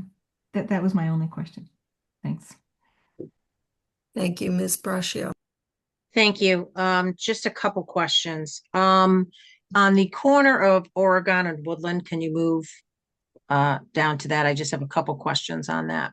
So I'm just trying to figure out why, and again, you would know better than me, you would loop around and kind of dead end on Oregon, instead of just kind of ending at Woodland? So there's a few different ways to kind of terminate a sidewalk. Usually, when we don't have a sidewalk, or rather than ending at an intersection where someone is expecting to go, we try to kind of steer them where we want to go. There's not really, so if we end the sidewalk here, it's kind of directing someone either this way, straight across into the DOT access. So the purpose was to kind of bring people around Oregon, around the corner here, and kind of give them a direction as to that the sidewalk's ending. There's really nowhere else to go. And then just kind of it more has to do with kind of the configuration of this, and that there's a lot going on at that one intersection, just given the DOT access. It's also in the DOT right of way. Okay. Just another question. I drive Woodland almost every day, so I know this road very well. So also on that same lot, there's a tree, and it's not depicted on here, not that I can see. It's huge. So if you could go down there, I'm just wondering what mitigation could be done to save this tree. This tree's hundreds of years old. It's right at the corner. I think it's like right there. I think it's one of the most beautiful trees in town. It's full, it's gorgeous. So and I'm just wondering what mitigation will be done. So this would be one, it's set far enough back. So the grading is out here, probably about 10 feet away. We'd probably set a construction fence. Okay. At that proposed limit of grading, just to prevent trucks equipment from going into that zone, and try and minimize, basically, the goal is to generally minimize the work under the canopy. Can't always be done. This one, looking at this, it looks, the canopy looks like we might be able, could potentially, so, but we'd probably put the trunk protection, put the tree protection fence at the limit of work, just to, again, bring some, make it obvious that they're not supposed Okay, to be so working past it. there should be no concern about the roots then? I'm assuming that's something you guys analyzed this on one- all these? Yeah, this one, again, like I said, we carry the air excavation to use, so we can call it specifically out for this location. Okay. Or in, specific locations where we're getting close to Okay. other trees. And one other question, at the forums that were had and that, the residents affected, I think Woodland and Oak Hill are two of the longer sections being done. Was there any concern from residents about any of these right-of-way trees off the top of your head that you were, Bill? I don't know. I think, again, like, I think more of the concerns were related to when we were trying to save a couple of the trees and we went, we kind of meandered Okay. out back, and they're like, why are you doing this? Nope, that's totally fine. Again, I'm just asking. And then my last question is, so how wide are the sidewalks? They are, in five and general, a they're half? 5.5 feet. Is if that we because they're ADA compliant? Okay. Okay, that's it. Thank you. Thank you. So just to pick up where Ms. Braccio left off, so that there's no tree protection depicted for that tree on the plan. Yep. So I'd like that to be a condition of our approval. And all the other retained trees, some of them list tree protection, some don't. Is tree protection or some mitigation going to happen for all the trees that are being retained?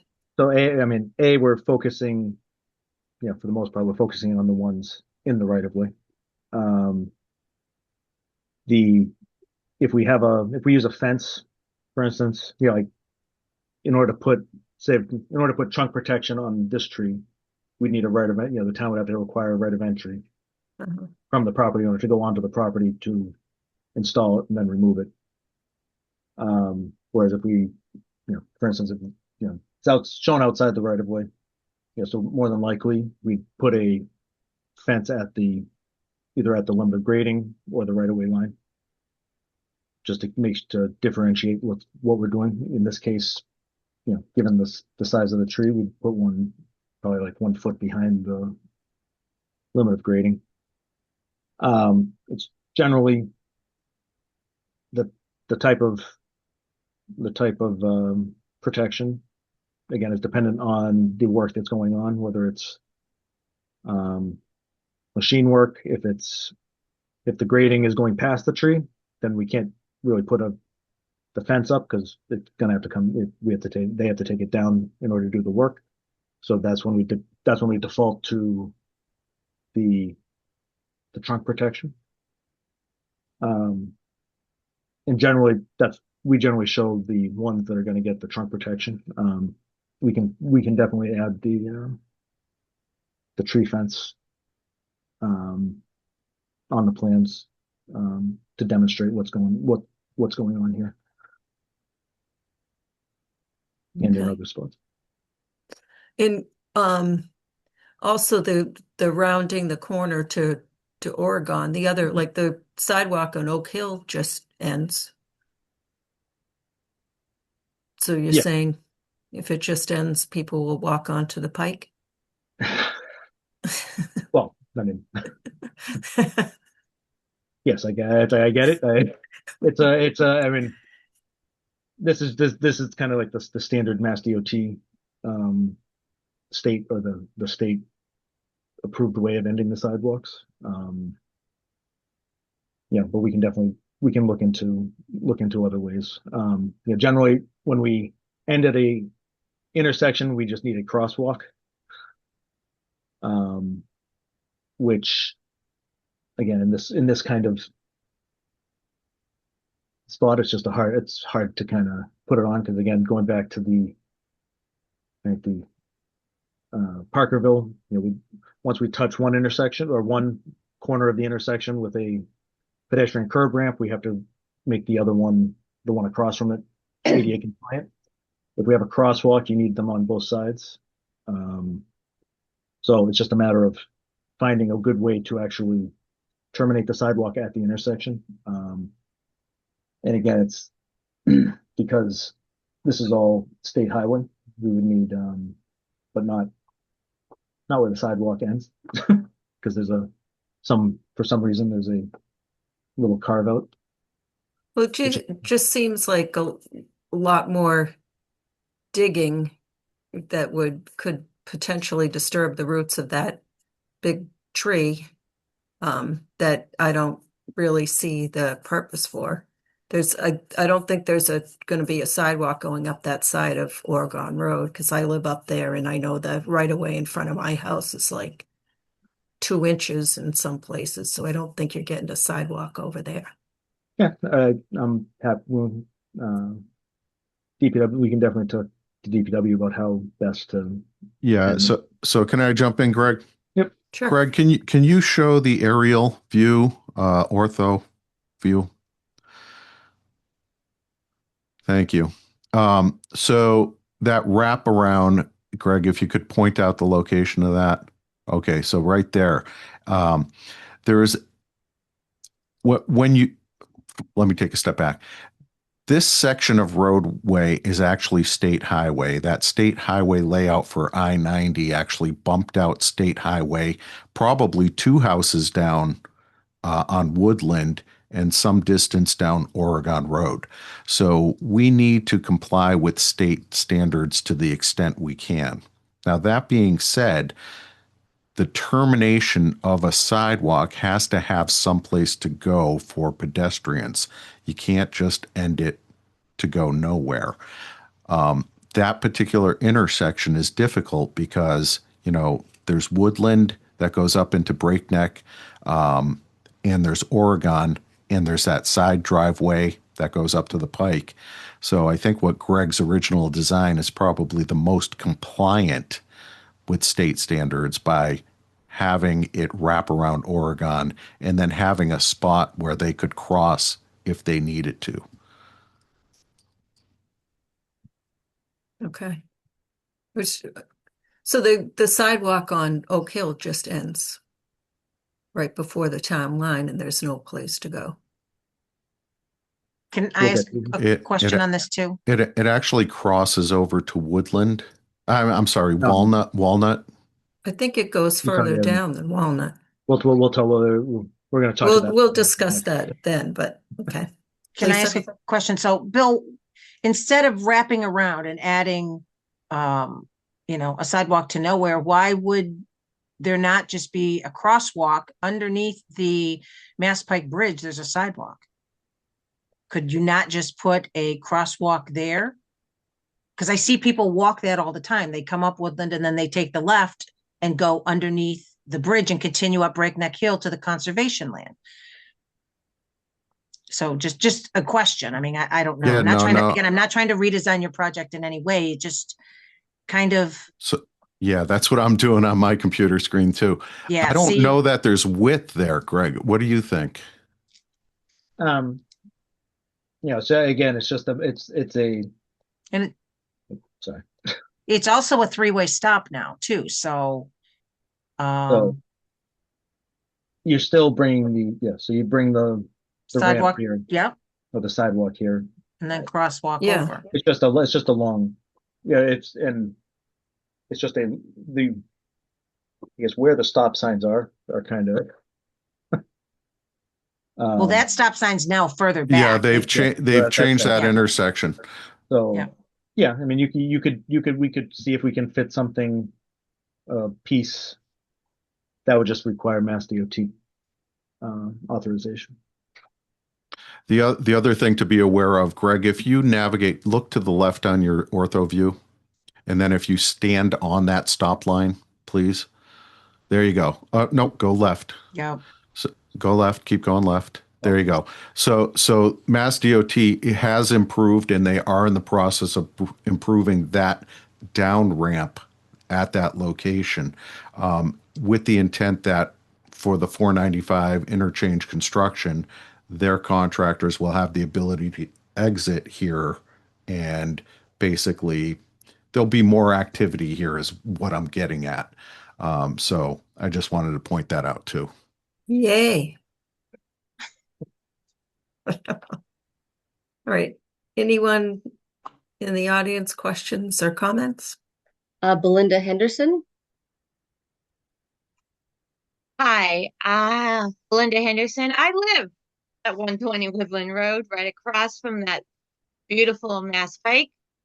That's my concern. I'm glad that you guys are aware we are now a three-way stop. My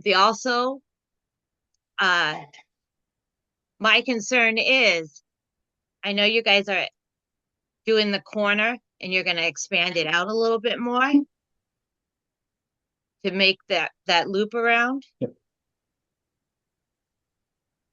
That's what was the discussion I had at one of the meetings.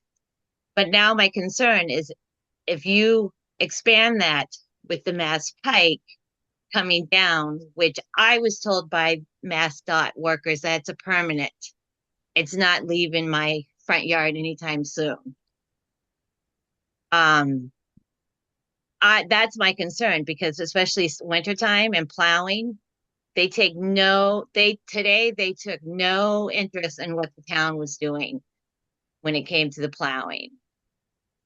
What would that make you guys change that corner width-wise? That's something we're going to have to look at. I don't know if you've been down here, Bill, since they've done that whole stop sign, the road. Yes, I have. And I want to take a step back. This is, again, state layout, no different than Route 9 or the Mass Pike. So our control is limited in what we can do there. I'm just concerned, like I said, as just damage getting done to that too.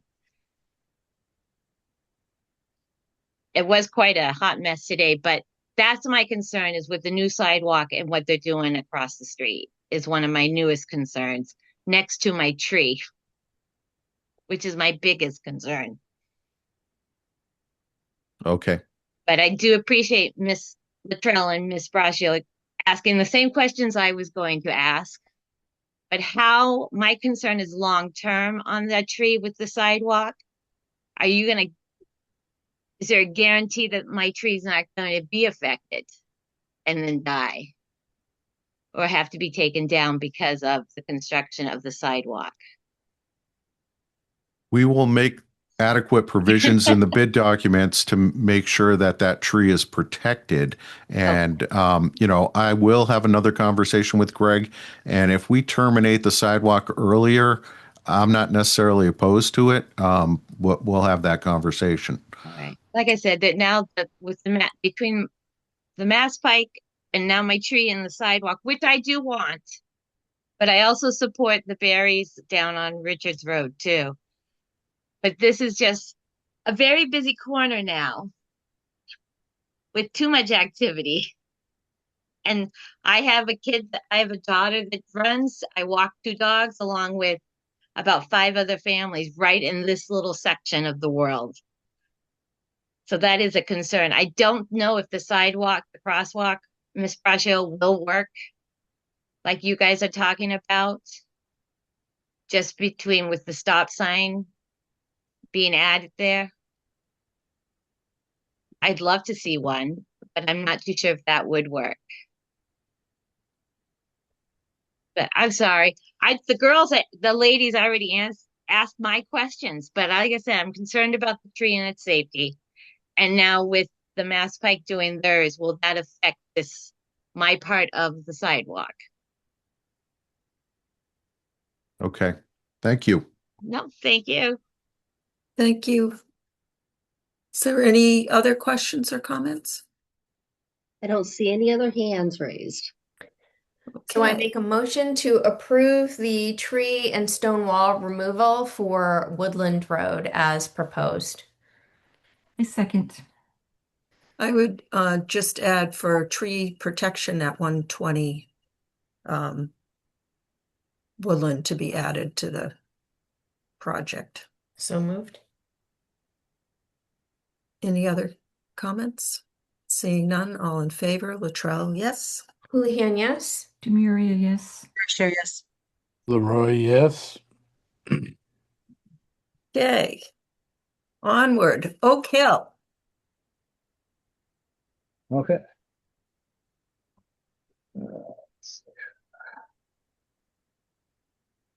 So I'm gonna come straight out and say there was a whoops with Oak Hill.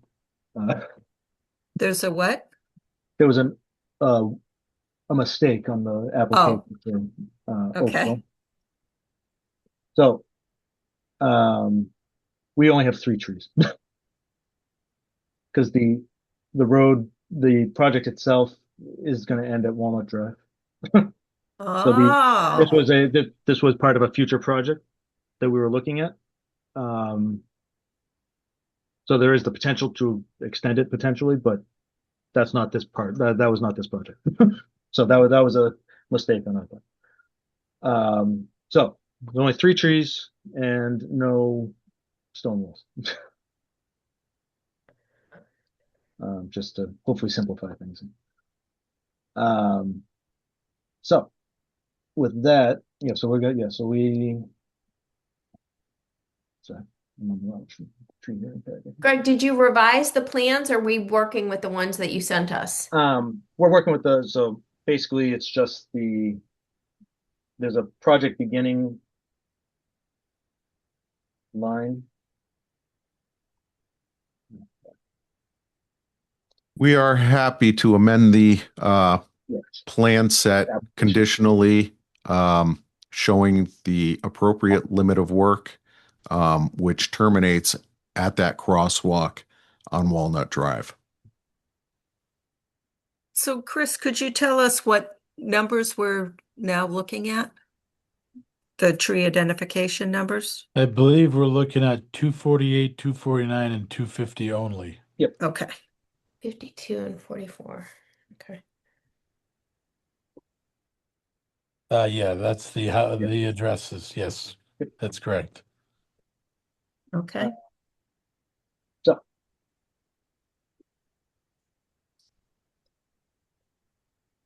all right, so this one, I guess if we'll go south to north, but so starting at Walnut Drive, we have crosswalk. Start and go north on Oak Hill. On Oak Hill, the sidewalk is offset from the road, so there's no curb. It is a grass buffer in front, and the sidewalk is a minimum of 5 feet off the edge of pavement.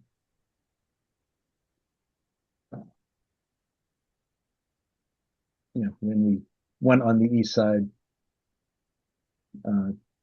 because that's where the existing sidewalk is as we go further north. So with that, we do have these 2 trees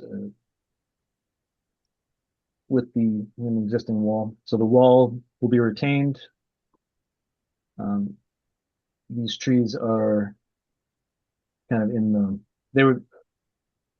one of these trees, at least one of these trees was going to be probably impacted regardless of where the sidewalk was.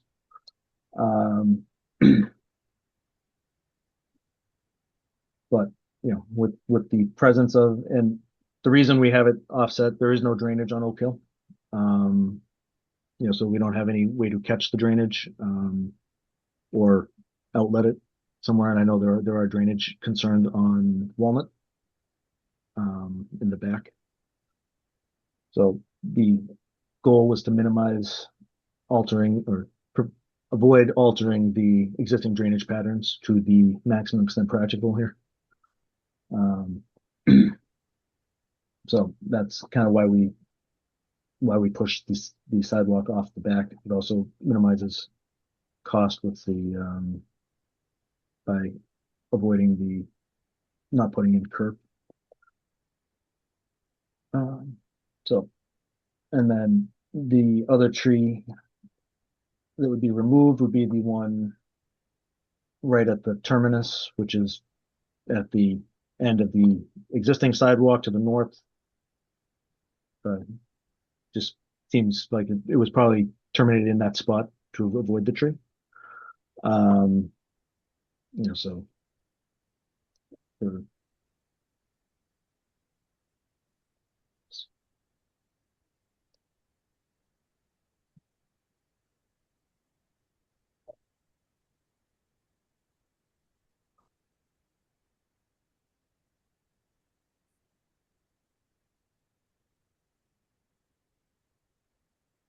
So here's the existing sidewalk. This is where we would intend to pick it up, and so this is the intent would be to come through.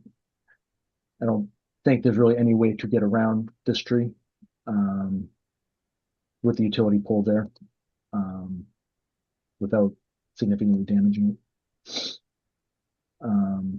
And then we'd be going right back around it. And, so this would be kind of like, I think Chris mentioned earlier in Corderville, where we kind of have a kind of an isolated bump out of the sidewalk, and except in this case would be the reverse. And if we get closer to the road, then we have to have to put in curb, which lifts up the sidewalk, which would result in us filling on top of the tree roots, filling and compacting. So I think we didn't feel like there was a alternative to removing the tree. Okay. All right. Ms. Houlihan. I was going to say, well, that could be a very effective strategy from saying we need to remove 12 to 3. I'm definitely pleasantly surprised. I have no questions. Thank you. Ms. DeMaria. Greg, I have, I'm happily surprised as well. And when you discussed the future plan, because those are the 4 or 5 large oaks I was going to reject tonight, I'd really like to talk to you about that, because I do think that we need to find a creative way to save trees, especially when we start talking about trees that are over 24 inches. And, I've looked at a lot of tree policies and bylaws in our neighboring towns. And a lot of towns are putting in special precautions for any trees over 24 inches in diameter. And it's okay, 12-inch, 18s, yes, they're getting big, but they kind of draw the line at 24 inches. And even in some of the fees that we're seeing for residents or anybody who's deciding to chop down a public shade tree, they'll double the fees or the fines, if the tree is over 24 inches. So tree ID number 250, is that the one that we're looking at right here at the terminus? That's a pine, that's a 24-inch oak. Yes.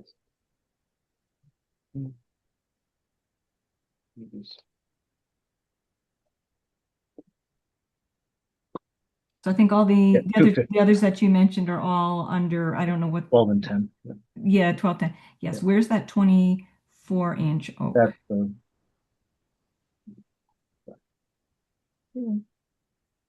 That's I think that's the one we were just that's the looking one. at. That's the one. Right Okay, so can we go back? So I guess I want to look at that a little bit more. So where exactly does the sidewalk end? So the existing sidewalk's right here. Okay. So you're trying to hook, can you show the other the real, photo? So there's, so I guess I'm just confused. Do you need to put a sidewalk in that little spot? You're trying to hook it up? Is that what you're trying to do? Yeah, so the intent is to the intent of the project was to continue this sidewalk down to Walnut. Okay. Yeah, And how far down does that go? Walnut?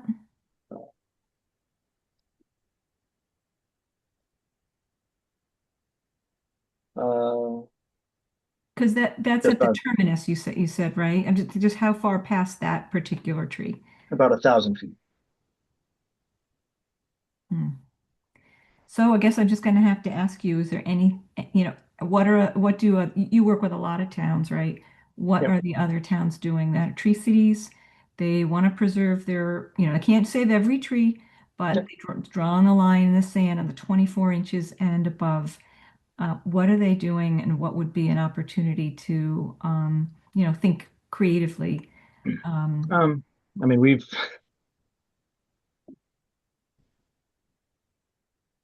it's I mean, we've done a lot of tree plans. We've done a lot of street tree plans and guidelines. Um, and it really comes down to, well, obviously, yeah, we don't want, we try to minimize the number of trees we take down regardless of the project. Um, you know, some are just not capable of being saved. So therefore, when we try to replant trees, do landscaping, we try to do it as far away from the road as possible.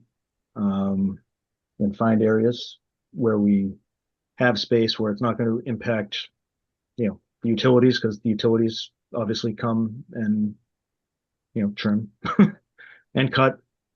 And it also minimizes the impact to the town's infrastructure. Not to say that trees aren't infrastructure, but it's always a kind of a push pull. It's like, Yeah.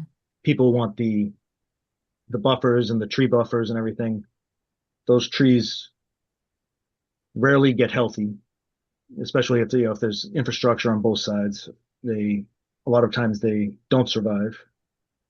Are you talking about if there's like one of those green strips? Yeah, so it's like basically, so we have this. This is a proposed grass strip in front of the sidewalk. It has to be a large strip in order to promote healthy trees, especially if those trees are the larger variety. It's like there are certain trees that are meant to be planted within that kind of salt zone and plow zone that can withstand that type of damage. And also not, I know we've had issues with like fruiting trees and stuff like that, and having those close to the road.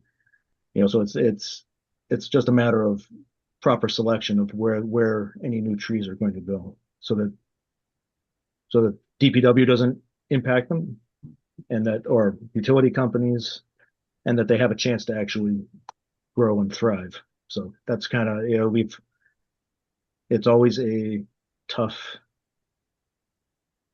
thing. We do a lot of work both in urban and rural communities, and a lot of the biggest thing that we've really seen a lot of towns go to is the planting on private property, and trying to work out some type of program where, all right, someone wants a tree, the town provides a tree to plant on their property to minimize the chance that tree gets damaged during regular work, I guess. Yeah, I think that's a great idea. I don't know how many towns are doing that as part of their replacement program, but I would, I don't know if the owners of that property are on right now, but, I want to hear from them. But maybe, we think about for these trees where, this is for sidewalk use and they're not otherwise diseased, as Chris mentioned, a lot of the trees that we are hearing, throughout the years are, they're hazard trees or they're diseased, that this one's not. It's a 24-inch oak. So I don't know if the resident can speak to that, but I'd be interested to learn more about, you know, what we would need to do as part of the replacement if to consider, offering residents that we would, plant, that I'm imagining that the town would provide the tree, right? Because the town is So there, I mean, removing it. I was gonna say there were grants that they got rescinded recently, but there were grants to, and it might have been through Tree City, I don't recall, but like where basically the town was given X number of trees, and if people wanted them, they could plant them, or if they had park space, they could plant them in the park space. Yeah. Okay. Thank you. Ms. Braccio. Thank you. I actually have no questions. I just want to thank you, Greg, for the great job you did and being interactive enough to show us, some of the trees we were talking about. Chris as well, thank you. Thank you to Bill for answering project questions that really didn't have anything to do with the trees, but it was just, I think it was informative for us and it was informative for the public. So I thank you all. Thank you. And are there any questions or comments? Anyone in the audience? The Liza Watkins. See if she's there. Hi, can you hear me? Yep. Yes. Hi, I'm Andrew Watkins. I'm a resident at 79 Oak Hill. So going forward, I guess this project doesn't necessarily affect us. We were in phase 2, I guess. My question would be is if phase 2 was to happen, when would the timeline be? Because we have a lot of young families on this end of the road towards the town line that would love to utilize sidewalks and walk to the Fayville Park, which hopefully will get updated, and it's beautiful as it is already, but we'd like to get down there and walk. When I lived overseas, that was my favorite thing, was walking everywhere. So I guess that's the main question, is when that phase would actually maybe take place, because we are proponents of adding a sidewalk. Sure, I can take a stab at answering that. We don't have a current overall sidewalk plan. The one we have is from 2015, and we're knocking off a few of these sidewalks. Some of the ones that are on that list from 2015 aren't very practical due to logistics, whether the right of way is too narrow or whatever the case is. What we need to do is a townwide comprehensive assessment on the sidewalks in town, not the ADA accessibility, which is what we've had done, but basically a prioritization plan on where new sidewalks should be located. And based on demand, I would think Oak Hill Road would score highly based on the volume of traffic and the speed of the vehicles going down Oak Hill. Okay. Part of a bad memory. Oops. Thank you, Bill. Is there anyone else with questions or comments? No more hands. All right. I make a motion to approve a plan that will be submitted as an addendum by DPW and Chris Leroy and VHB Consulting, reflecting trees 248, 249, 250 at 52 and 44 Oak. And with that, I would move to approve those 3 tree removals. Okay, I second. I have a motion and a second. Any further discussion? Seeing none, all in favor, Luttrell, yes. Houlihan, yes. Demiria, no. Braccio, yes. Leroy, yes. Thank you, everyone. Thank you, everyone. Thank you. Mimi, if I can, we just need to close the public hearings. Yep.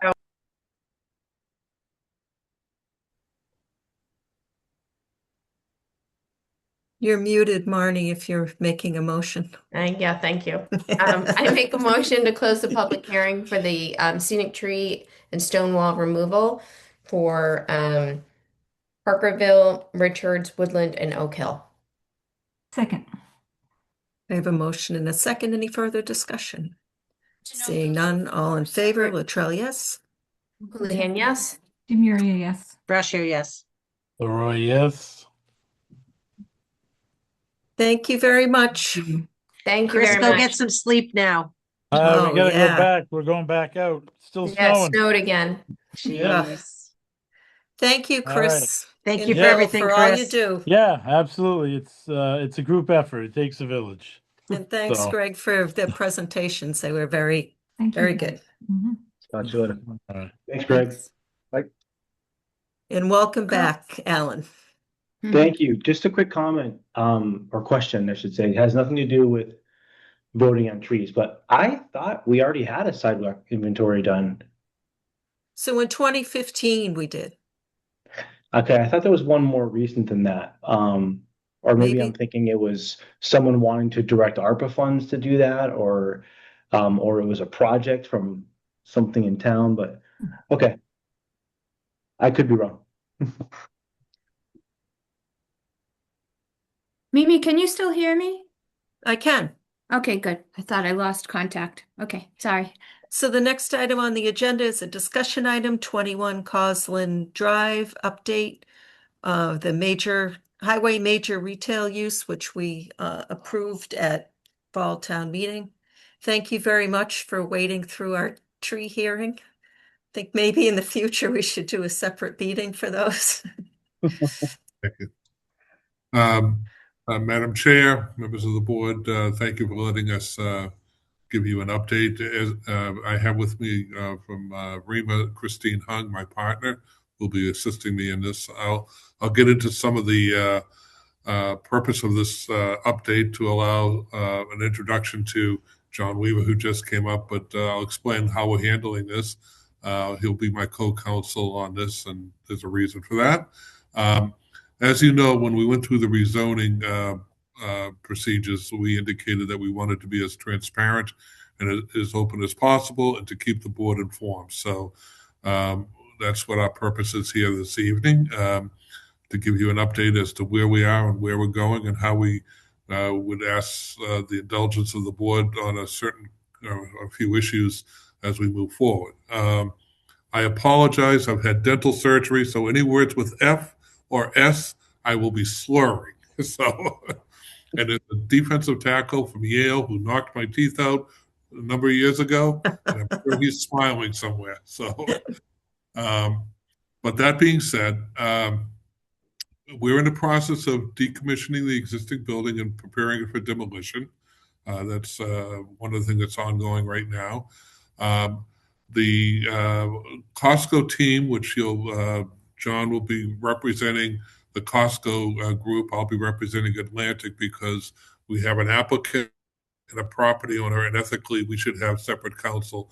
But our marching orders for both of our clients to get this done as expeditiously and efficiently as possible. And John was in the audience on many occasions during the rezoning hearing, so he's well familiar with what's going on. So it's truly a collaborative effort, and I depend heavily on Christine for a lot, who those in the town know. So we're rapidly finishing up on the various studies that will be required for the site plan special permit applications. We're well in hand on the site plan, some renditions of it. So I would expect in the next few, there's a word with an F, the next few months, you will be receiving a package that will be comprehensive. And as I said in the beginning, it's our obligation to answer your questions. It's not your obligation to go and find the answers. So we've assembled a very knowledgeable team. I'll let John perhaps speak to that, but the people from Costco have done these.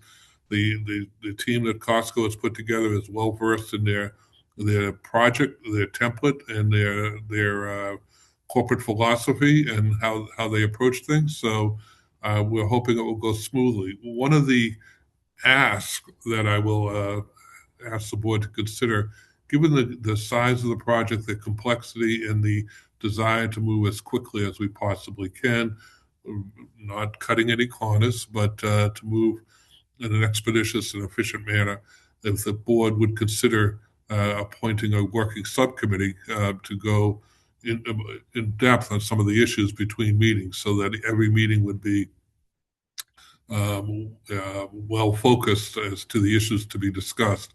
Many communities do this for major projects, and we find that it enhances the review and comments that come back, and then the subcommittee reports to the full board for discussion.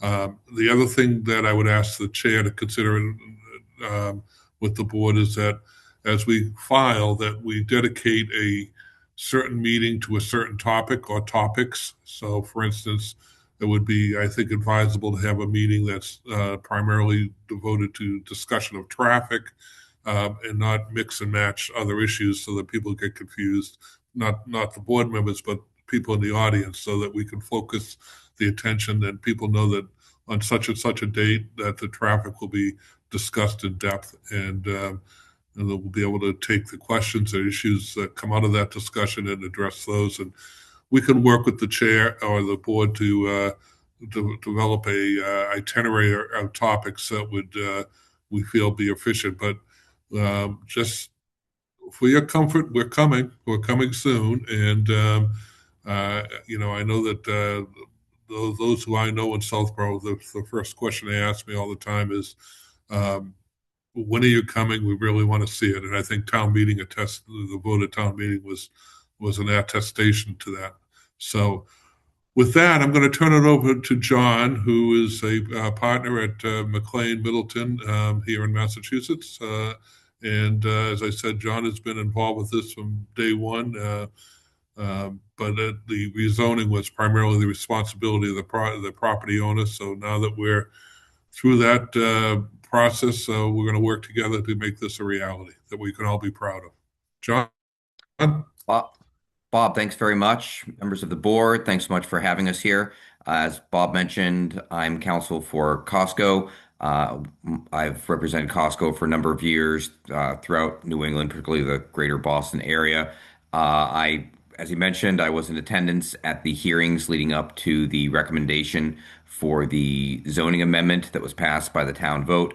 I very rarely see votes on a town warrant article go that strongly in one direction for one of my clients. So usually if I'm involved, it's a little bit more controversial than that. Believe me, I don't mind not sweating a vote like that. And I am, but I'm also excited because, that I think that speaks to the excitement that Southborough has for Costco, and we are excited to bring that to town.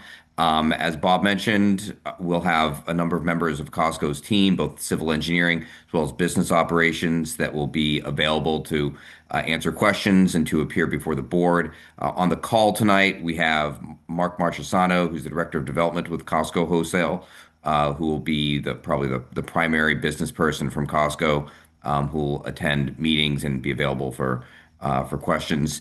And I wholeheartedly support Bob's suggestion of a working group. I think that's a great way to maximize our ability to work with the planning staff as well as the board members going into each meeting. And happy to discuss further issues at this point, but I know that the substantive conversation will happen once the application is submitted. John, does Mark want to say anything, or? Yeah, no, if you'd like to, if somebody could elevate him, he's the phone number ending in 0882. Yeah, we see him. It just takes a second. Sure, no problem. Okay. There he is.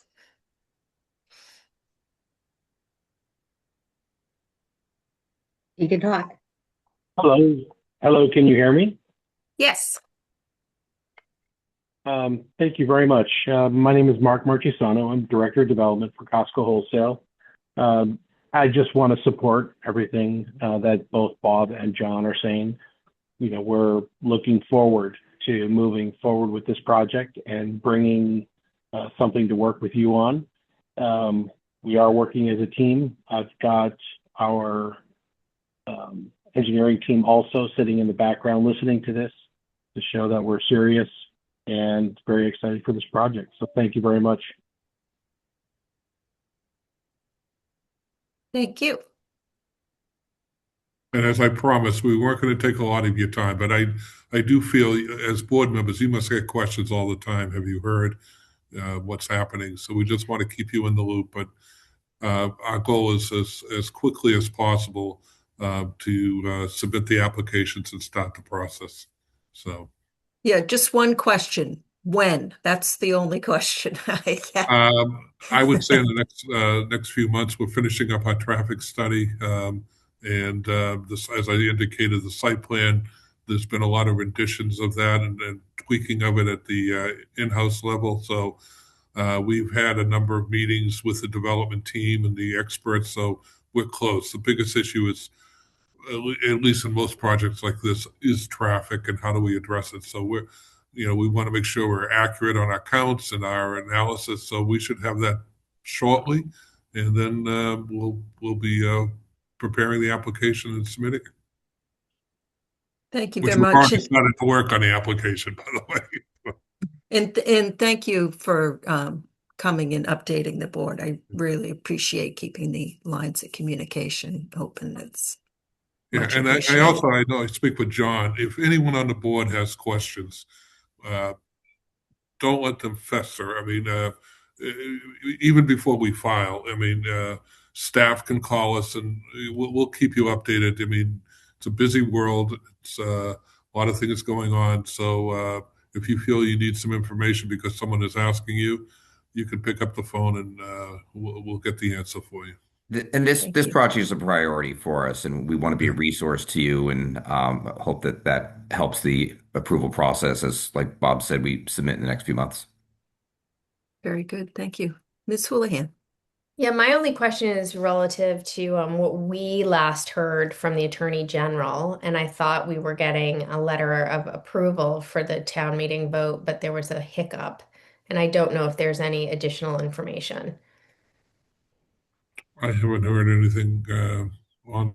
I haven't either. I've been checking the Attorney General's website periodically and haven't identified that hiccup. Can you speak more to that, or do you have a copy of the letter? Yeah, the AG received a complaint from a resident of Southborough, and so we believe, or what we understand, it was they were about to send the approval and then they held it back. So I don't know any of the additional processes and steps, and that was really my point to Ms. Luttrell too, to know if we've heard anything from our own town council. You probably should have received some of that communication. Usually they would submit a copy of any correspondence that the AG receives. It's not unusual to have someone send in a comment letter, but I think that they, I'm remembering this, I think it was last week or a week and a half ago. The AG's office said they were delaying it about a week or so, a week or two, in order to review the complaint. It was just Their peculiar final for us because we had that overwhelming town vote, where you had a town meeting and a forum for which this is to be, vocalized, and then to be having it held up by a week or two, by the basis of one letter received when over 700 and something people came out to vote for it. So it was, for me, it was just a peculiar event, but I didn't know what our status was. well, from my experience, the AG has 90 days from the time that the town clerk submits the package to the AG for approval. And out of an abundance of caution, I would expect the AG to, if they got a complaint, to consider it seriously and to respond appropriately, so that there's no allegation that the comments weren't arbitrarily dismissed or not given due credence. It's interesting, and the AG's office is also very sensitive to competing commercial interests, shall we say. So that's why they would act out of an abundance of caution, that that there's nothing out there that they don't want to inflame a third party. It's interesting though that if it was serious, they would have copied you on the complaint. I thought that We they did get a copy. We did get a copy. We just didn't know I did not know what the status is, so we did, and it was a private citizen complaint. Yeah. So, Karina, could you check with council tomorrow and just see if there's with Mark Purple and I can. I town was just council looking and through see my if there's an email. update on that? I thought it came through the town clerk's office, It and then would I have thought, Mark sent Yeah. us something on the 14th and said On the that it would take 14th. at least a week, and that the letters were submitted to the AG, and that Tallerman even spoke with the AG. So he said at least a week of the 14th. So that would be sometime the end of last week, beginning of this week. So it's probably a good time to follow up with town council to see where we are. oh yes, I see. It came in, I got notice on January 13th. Alan, you're right, through from Mark Purple. He was made aware last night by Town Council Tallerman that the AG had received a letter of opposition to the approval of the zoning bylaw for Costco, claiming that it was spot zoning. The AG was all set to send out approval of the bylaw yesterday, but the receipt of the letter has extended the approval process. Town Council has submitted to the AG the same letter he provided the Planning Board in October of 2025, addressing the same issue, and also spoke with the AG's office. While Town Council does not expect this to delay the AG's approval, it will delay it until at least next week.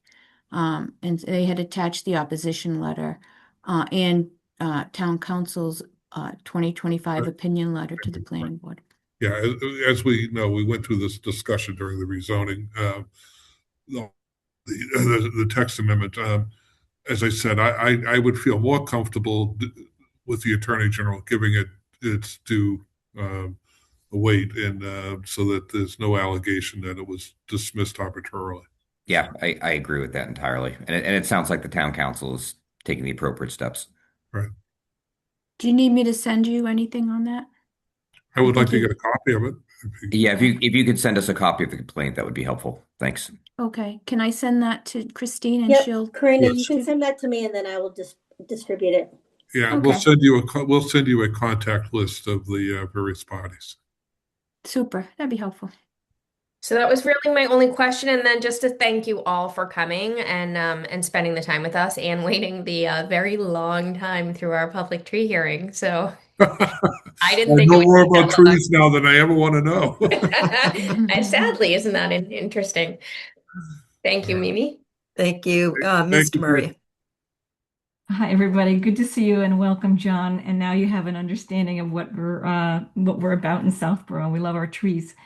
Bob, I just had the one question about the subcommittee, and if you can expand on how that may have worked in the past, why it works well for expediency, just a little bit more about that. Well, I think you just saw an example of it with the tree situation. I mean, that you spent over 2 hours, I think, almost 2 hours talking about it. And generally, the way a subcommittee works, it can't be a quorum. Obviously, you don't want to. You select certain members who are charged with essentially vetting issues and reporting to the full board. You have to post the meetings of the subcommittee. So it could be, if you meet every 2 weeks, it could be a subcommittee meeting in the middle of that period to address any issues that came up. It's just a way of having a more in-depth discussion of key issues. And then you report it back to the full board and public comment. And it's done on a lot of larger projects. I find it very efficient because you can get into the depth of, you don't have other things on your agenda. You're trying to hurry through something or whatever, and you're allowed to focus on particular issues. It does not negate the ability of any of the members of the board to have their own questions or issues, but it kind of focuses the issues for a meaningful discussion.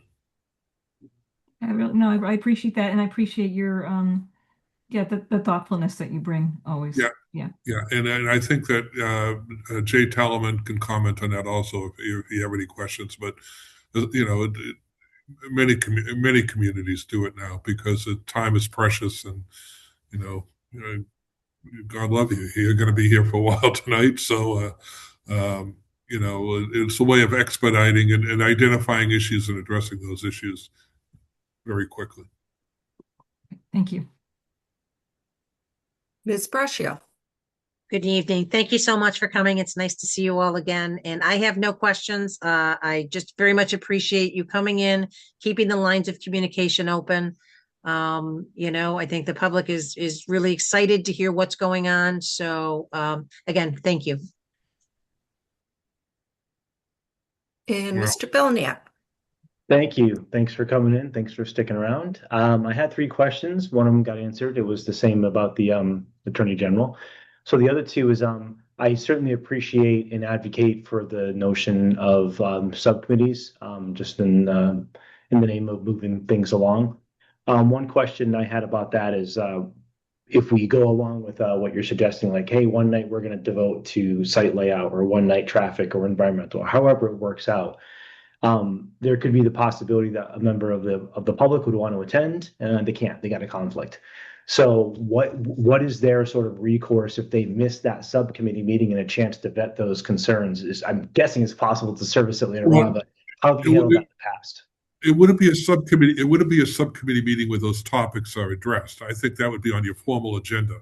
So, coming out of that formal agenda, let's assume it's traffic, intersection functioning, or whatever, and we make the presentation. The subcommittee then vets. Questions will come from the audience, I assume, and other board members. There's a subcommittee meeting to address those. They report back to the full board, and individuals, even if then it becomes part of the public record too. So if a citizen has a question, there's no intent to say, well, you missed that. That was discussed a month ago. You can always bring up a question in a public forum. But what it does do is allow the board to say, that's a good question, and we answered that, and we had the same question, and the consultants were told to find the answer, and we have the answer. So instead of always kind of spinning your wheels, you focus. Excuse me. You focus the questions and the answers, and then you know, it leads to I think a more meaningful discussion. Okay. I presume that people would be able to come back to it, which is fine. I just wanted to. Oh, absolutely. They can come back at any time. You know, absolutely. When in no way, shape, or form are we trying to curtail or the public process. No. And a moment ago, I think we said if we were going to go down that path, you know, it would be a good idea to sort of figure out either which people and which days we talk about what. I'm not sure if you've done this in the past, but I know that for speaking for some citizens in our town, if we could publish that schedule of which days that we intend to at least speak about those specific topics, it gives people enough chance to sort of gear up. And I'm sure the whole town's interested in the whole project, but it gives them a chance to tune into the parts they're really interested in. John and I will work on a template of suggested topics. I mean, you may want to lump certain topics together, traffic and site circulation in terms of, you know, within the site as well as public roadways. And then it's up to the chair and the board to, you know, decide what nights you want to do certain things and who wants to be on the subcommittee. And I don't think that has to be decided now. I think that the chair should figure out who wants to and who has the time. And maybe there are certain topics that different participation in the subcommittee. We just have to be careful in that context to make sure that, you know, that we, at the subcommittee level, we stay on topic, because you don't want to have cross-pollination, so to speak. Right. But our intent is to have, as I said during the rezoning, we want to be as transparent and as informative as possible, because we want to make sure this project gets approved in an expeditious and efficient manner that we can all, at the end of the day, say we did it right. And Costco is comfortable that it can answer all the questions and concerns that members of the board or members of the public might have. And the more opportunities we have to do that, I'm confident that the more satisfied board members will be with approving the project. Great. Thank you. Thank you. I know that in the past on big projects, they have had specific discussions on specific nights, and that has that did work well. Yeah. And so in the subcommittee idea is a good idea. Does the rest of the board agree with that? Yeah, so we can You can talk amongst discuss, yourselves. yeah, who wants to be on that. And it will, you do, just so everyone knows, you do have to post meetings. They have to be Yes, you open do. meetings. You post it. Yes, yep. Yeah. I And, wouldn't. I wouldn't let it go forward if it doesn't, because I don't want another letter being sent. So, Mimi, but and no. these minutes have to be recorded and filed with the town clerk, just as similar as planning board meeting minutes? yeah, it's the Mhm. same Full. open meeting Yeah, law yeah. requirements. Yep. Thank you very much. I really appreciate you all coming in. I don't know Well, if we're all. I can tell you, and having met with the consultants from Costco, I think you're going to be duly impressed how informative and knowledgeable they are. They know their business extremely well, and I don't think you'll be stumped by any responses. And we're looking forward to make this a project at the end of the day that those 771 yay votes will say we did it the right way. So. and I will say I've been in town for 35 years and have gone to town meetings for 35 years, and I have never seen a zoning amendment go through that overwhelmingly before. Well, you all did such a wonderful job. I think with the Costco leaking out had something to do with it.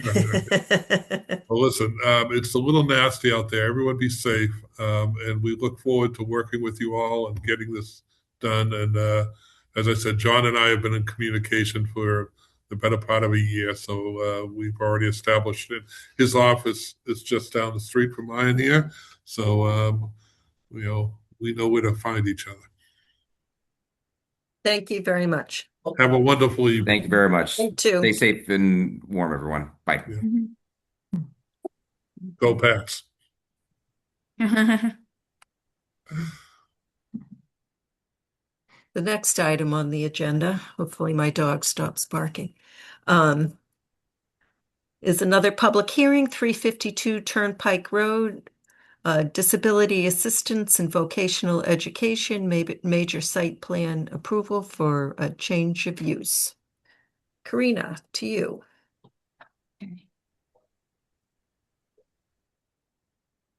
So this is a public hearing, so I'll start out by reading the legal ad.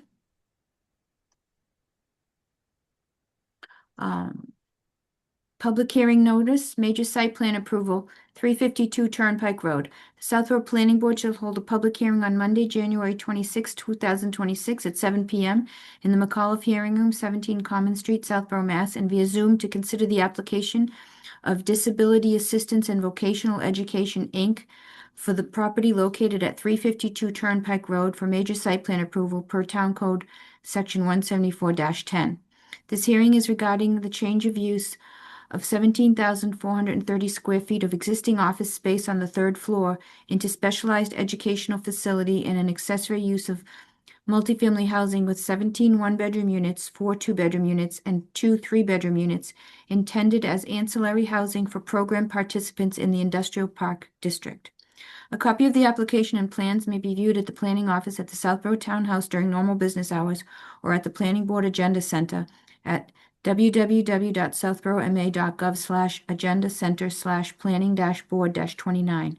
Any person wishing to be heard on the proposed plan should appear at the time and place designated or join virtually via Zoom at the following link, www.southboroughma.gov.674 .gov/674/virtual-meetings. Mimi Luttrell, Southborough Planning Board. We received the application on December 29th. It was filed with the town clerk on January 7th. The approval for action from the planning board is March 8th, 2026. This was not sent to our town's engineering consultant at this time, since it's primarily a change of use with no exterior work on the site. The legal ad was run in the newspaper January 12th, 2026 and January 19th, 2026.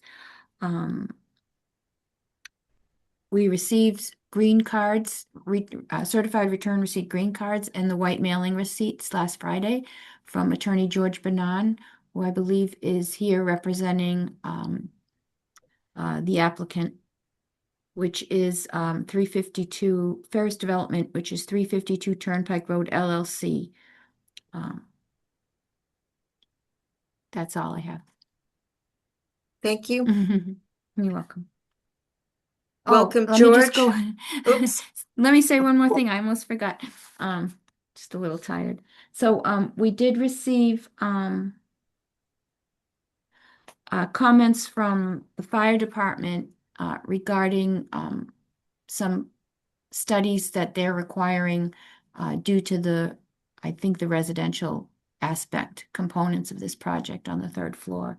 And then I had also asked Attorney Banan to get feedback from the Board of Health regarding the septic system's viability and for the change of use, and then also from the building commissioner regarding the parking calculation that was submitted. Sorry, just want to make sure we didn't miss that. Thank you. I know we heard back from the Board of Health. Did we hear back from the building commissioner? Not that I'm aware of, but I did see the Board of Health feedback. Yeah. Good evening, Attorney Banan. Good evening, Chair Luttrell. Apologies for this late hour. Thank No you for problem. waiting. I'm glad we're all awake. Ish. Yeah, of course. Would you like me to start? Sure. All right, great. Well, I'll start from the top, and some of the things I say, I'll be repeating Karina, but they're just part of my overall summary. Good evening, Chair, members of the board, Karina. For the record, my name is George Banan, and I represent the applicant, Disability Assistance and Vocational Education, Inc. And because it's somewhat of a mouthful, I'll just refer to them as the applicant moving forward. We are here on the applicant's major site plan application for a change of use within the existing building at 352 Turnpike. The proposal is an interior conversion within the existing building, approximately 17,430 square feet of the third floor area would transition from office space to a specialized educational facility with an accessory residential component that supports the program participants. There's no building expansion, nor is there any exterior construction as part of this application. The applicant's mission is to provide disability assistance, life skills coaching, and vocational/job readiness education, together with supportive services designed to improve the independence and employability of program participants. The residential component is an ancillary component to the educational program and is intended to support participants who need temporary or transitional accommodation while they're enrolled. As you saw from my narrative, the applicant's position is that this is a bona fide educational use under Mass General Law, Chapter 48, Section 3, the Dover Amendment, as you know it. And for the members of the board that are somewhat familiar with the Dover Amendment, the town may apply reasonable site-related regulations such as parking, utilities, life safety, fire-related items, but the review should focus on those impacts and should not operate to prohibit or nullify the educational use. I will pivot to some of the site-specific items that would be under the board's purview, such as parking. The site currently provides 327 parking spaces. Using conservative assumptions from the submission, the calculated demand is 220 spaces, leaving a substantial surplus. No parking expansion is requested or required. I know we're still waiting for the building commissioner to chime in, but I feel like there's so much of a surplus, maybe the board could make that call themselves. Moving on to septic. The on-site septic system is designed for 4,800 gallons per day. In my narrative, the combined flow out calculation is 4,763.53 gallons per day. And as Karina had stated, Dennis Costello has chimed in and approved the septic calculations contained in the narrative. Next would be fire and life safety. And after the applicant had filed their application, fire prevention had requested a third-party review by a qualified fire protection engineer, including a sprinkler assessment and life safety review. The applicant is in complete agreement that the fire and life safety review is appropriate and we will comply. However, to avoid duplicating building code review in the site plan process, we would suggest that the board condition the fire and life safety engineering analysis as part of the building permit process with compliance determined by the building official and fire department. I think I touched on all the major points. So with that, I am happy to answer any of the board's questions. Thank you, Ms. Houlihan. Thank you. George, it's nice to see you again. I see you too.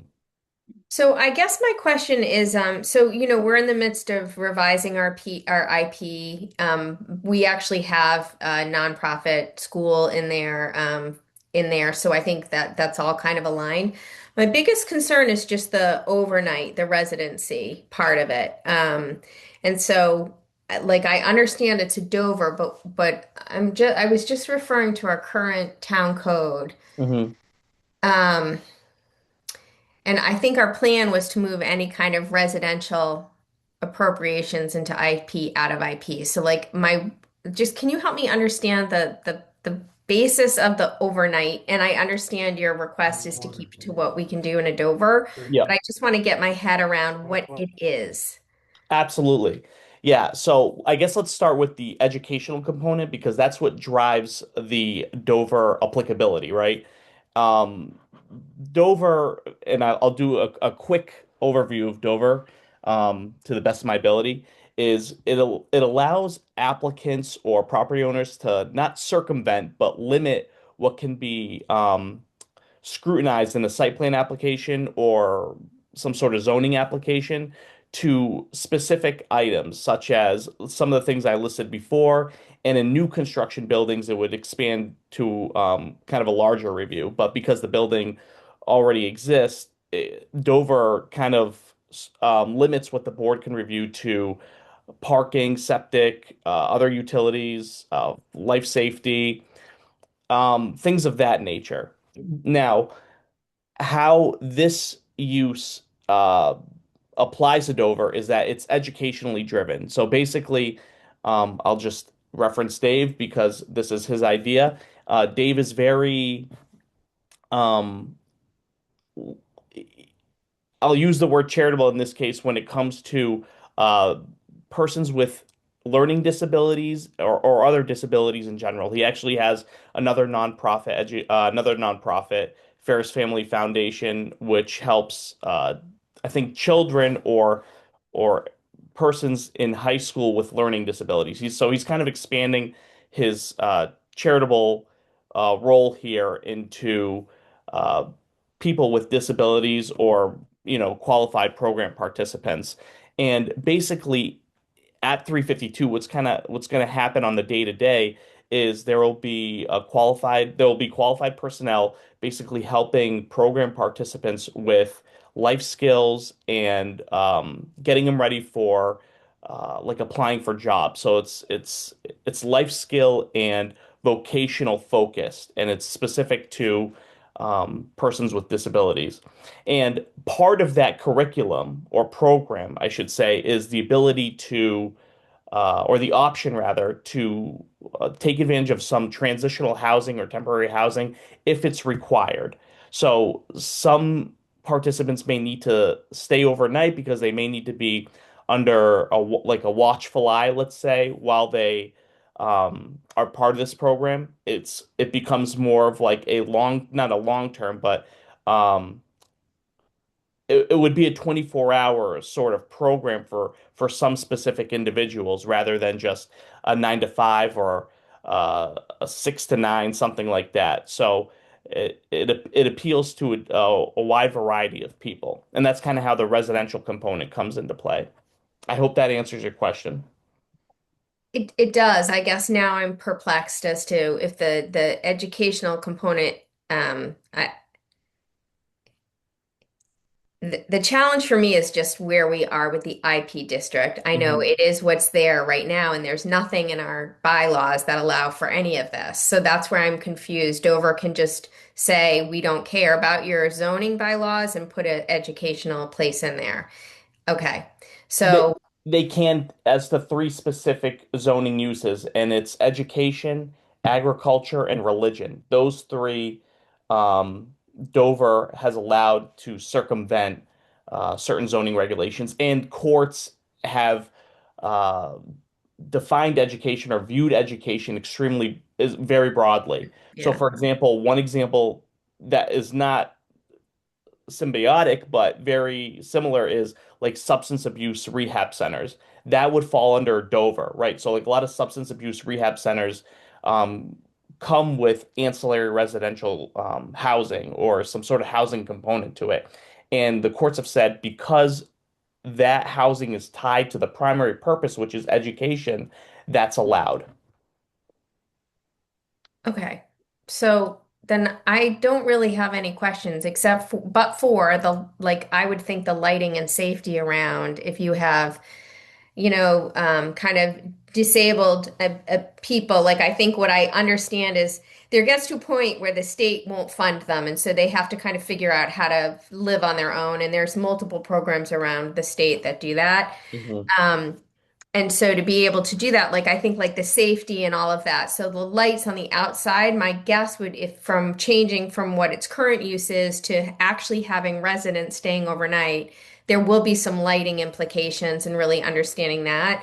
So my plea to you as you do that is that when we think about site plan, it's similar to some other properties we're talking about in general, is that you have to look at the entire site plan to be able to assess how you address the lighting for your specific use. So that entire building has to be part of it, not just like your, like, outside of your component of it or what the third floor. We want to make sure it's safe for those residents. So that would be my only plea, but otherwise I have no other questions. I think you make a great point, and lighting was not one of the items I had listed initially, but I think the way you phrase it now and pleaded for it, I think that it makes complete sense. But I don't have a lighting plan with our current site plan application, but that's something we can certainly put together. Thank you. Mr. Maria. Hi, George. Yeah, welcome. Thank you. This is a very interesting project. Just piggybacking on what you were discussing with the residency. So, could it be long term? I'm thinking about the lighting also, and I think I don't see much lighting on this building currently. So I'm wondering, in terms of the use, is it 24/7? If you have a person with a disability, then you have a caregiver also. They're saying multiple people would be staying then, right? Thus the number of rooms. Just, how help me understand is like weekly people would stay. It could be for months.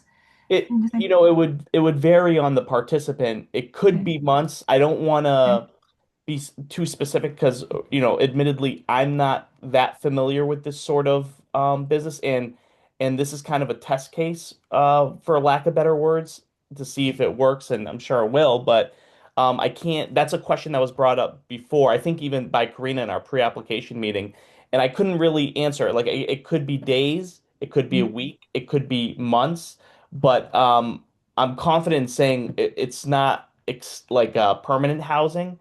It's part of the program. So the participant would have to be enlisted in the program um, to benefit from residential component. Mhm. Okay. Yeah, thank you. That's it for right now. Thanks. Ms. Brashio. Thank you. Good evening. Nice to see you. Glad to too. see you weathered the storm well, I guess. So I thought the fire department's third party was great. Thank you for addressing that. Thank you for addressing the septic. Those were two of the questions I had. The third was I also had a question on lighting, but you've addressed that. I just want to say I think this is a really interesting and great project to bring to Southborough. I think there's a huge need for this. So I commend what is it? I will say Dave for, putting this together. I just think it's really going to help a lot of people. And I think it brings a lot to our town as well. So that's all I have. Thank you. Thank you, Lisa. Thank you. Thank you, Mr. Belniak. Thank you. Good to see you, George. Weird not seeing you in a suit, but given the circumstances, I guess it's fine. I didn't really have any questions either, other than what you've already discussed. The one question is, and I can appreciate that you're not an expert on the matter, and I can appreciate that for the residential component, maybe it's someone staying over a night, 2 nights a week. Are there,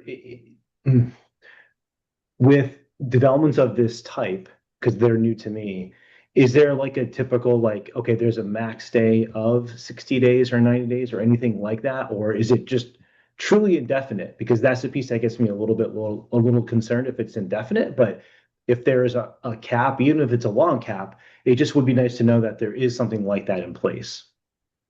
I hesitate to put a cap on it because I don't know what a program participant would really need. I don't have a suggestion at this point, but seeing how this is going, looks like it's going to a second meeting, because I'm going to have to provide a lighting plan. This is maybe something I can dive into a little deeper and have a better answer for you next time. Okay, thanks. That was all I had. Thank you. Thank you. I have some questions on the corporation. I see the Disability Assistance and Vocational Education LLC was created in May of 2025. And then it was canceled in November of 26th of 2025 because it said the company ceased doing business.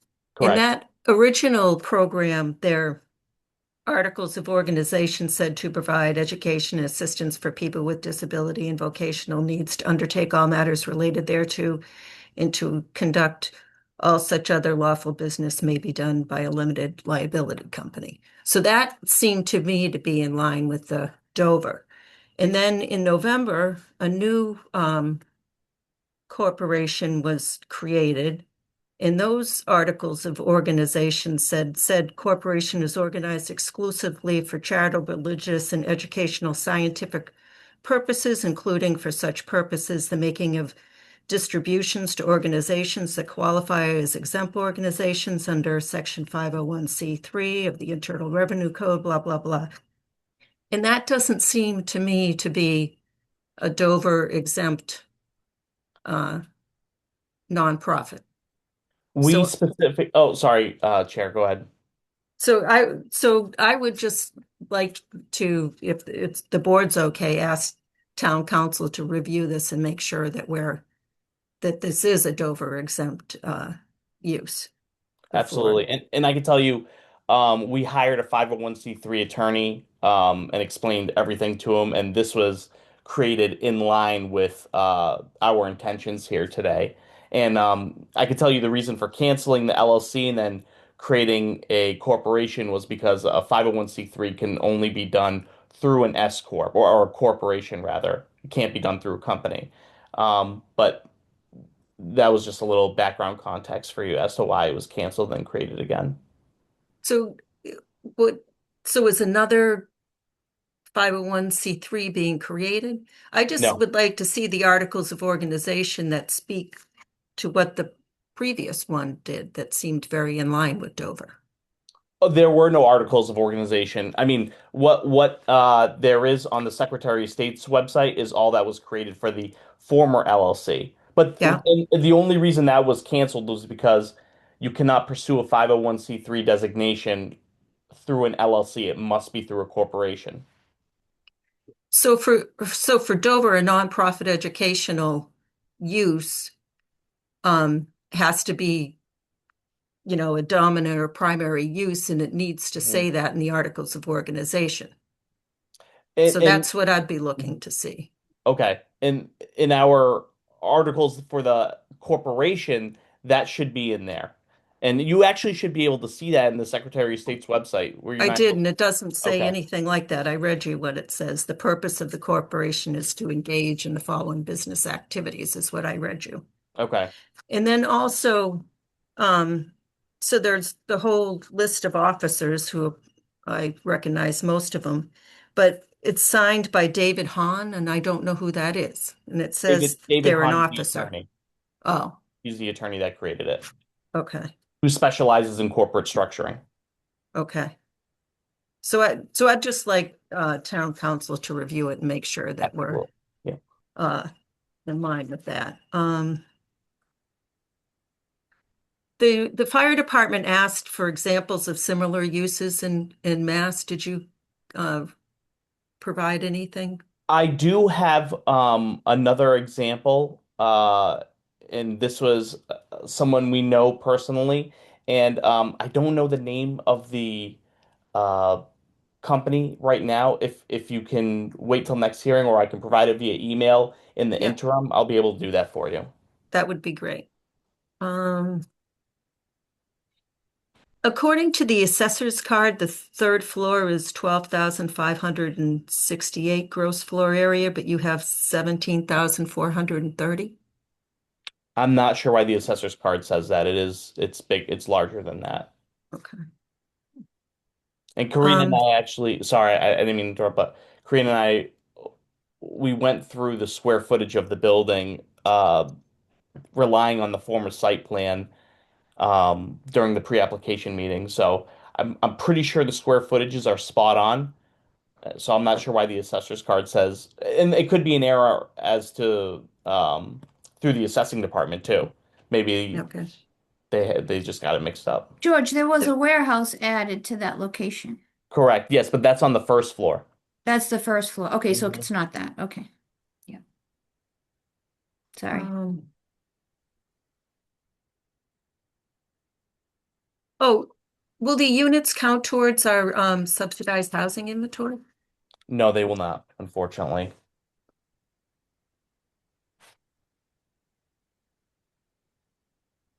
And there's just a freight elevator. Is that going to change?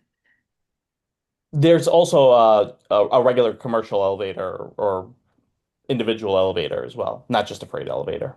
Oh, but that doesn't show on the plan? It's out. Give me 1 second. Let me just see if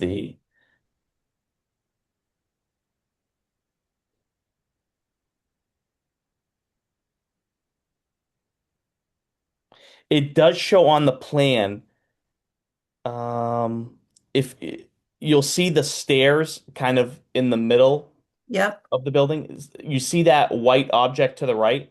That's the regular elevator, just not marked. Oh, okay.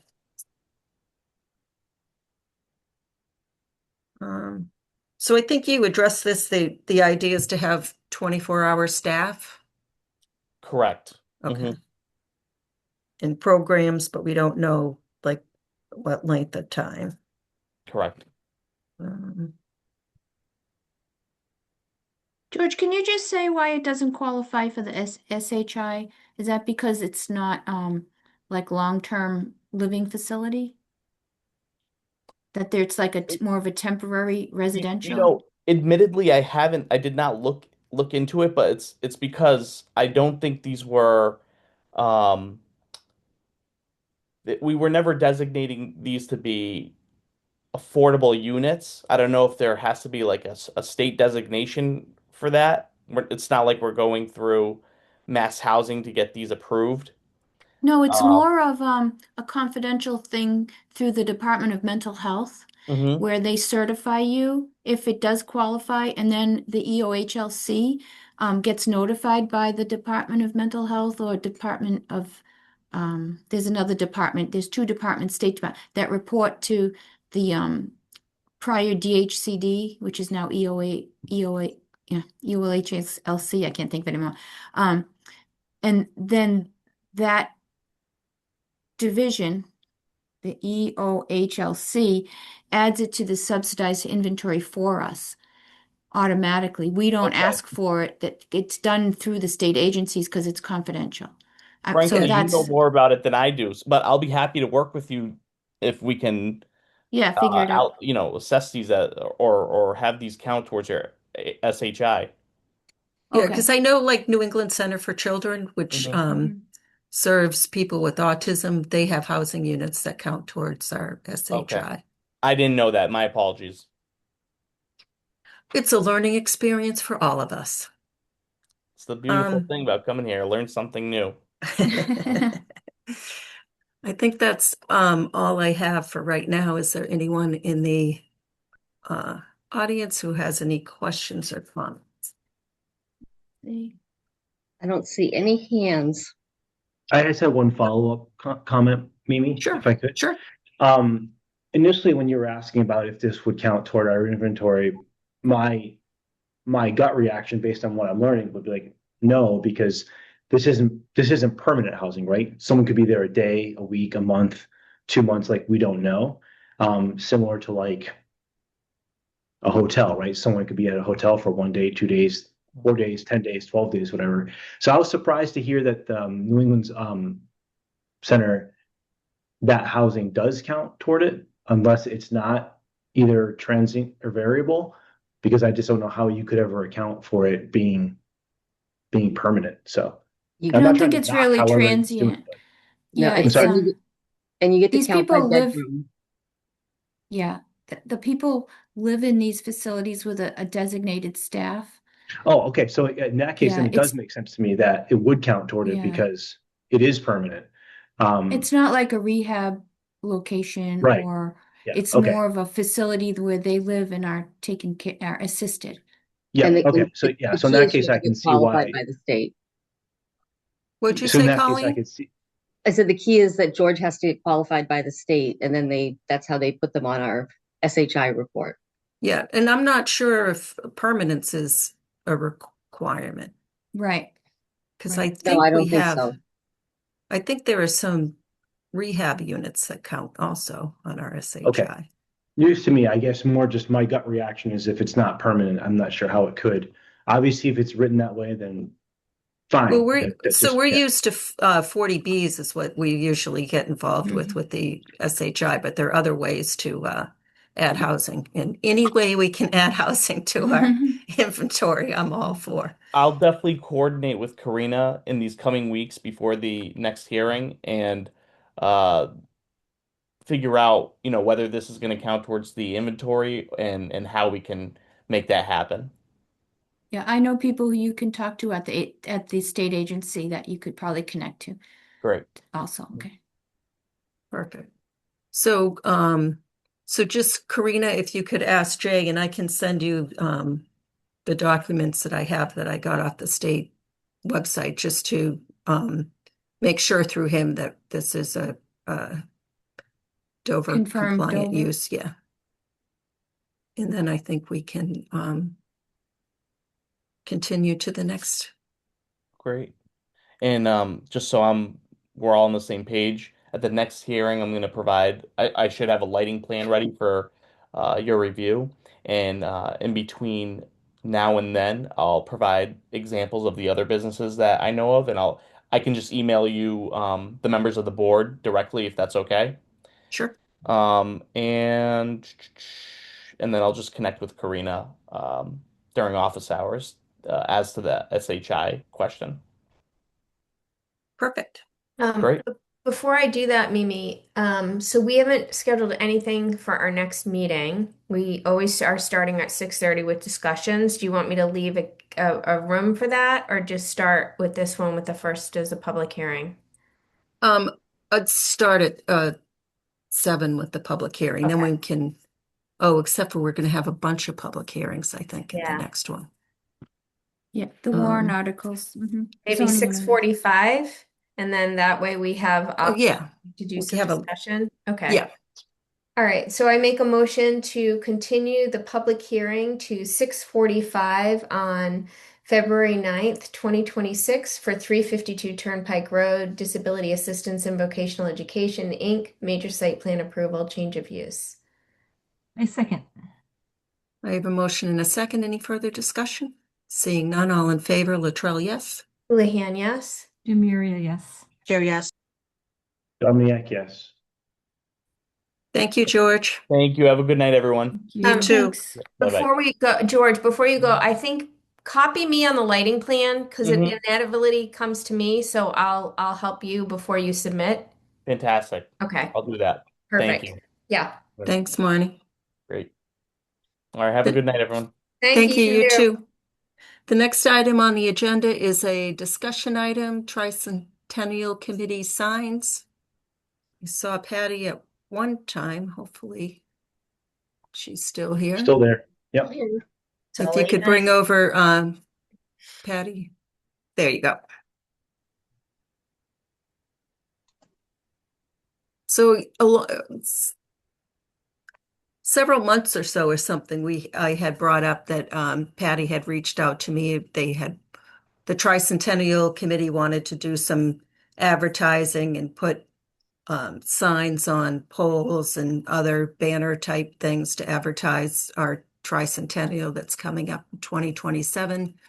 And they are in violation of our sign bylaw. So we had mentioned doing a short-term carve-out for just the Tricentennial Committee so they could advertise and then I think Andrew Dennington was working through the administration to see if he could move forward, but you can tell us where we are and what you need from us, Patty. So the concept for this was for 3 ways to use banners throughout the town for the Tricentennial. And it's to promote the Tricentennial and to bring awareness to the events. So the first usage is to do similar to what Hudson, Marlborough, and Northborough do in their Hometown Heroes, where it's a vertical banner. I think they're about 12 inches by 18 inches. They're attached to the lighting, the Verizon National Grid poles. And the concept was it would be in the historic downtown area, and then perhaps a smattering of them in the different villages of Southborough. And that would primarily be, the purpose of those is primarily for awareness of the Tricentennial as a whole. The second use of banners is for promotion of specific events. So we would like to be able to use non-permanent banners throughout the town to promote, for example, the house tour, or promote, for example, the graveyard tour, or multiple events at one time that are coming up.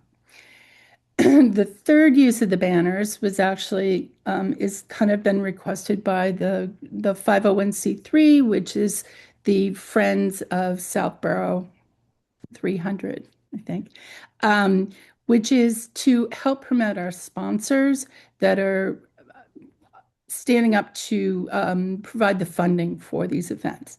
And what that might look like is either one of those flag kind of vertical signs, banners, or a horizontal banner that is on their particular property and says, Southborough Tricentennial 1727 to 2027, sponsored in part by, Falcone Energy, and has their logo.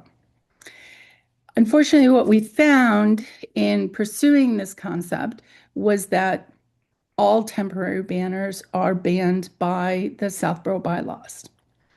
So this is kind of broken into 2 pieces.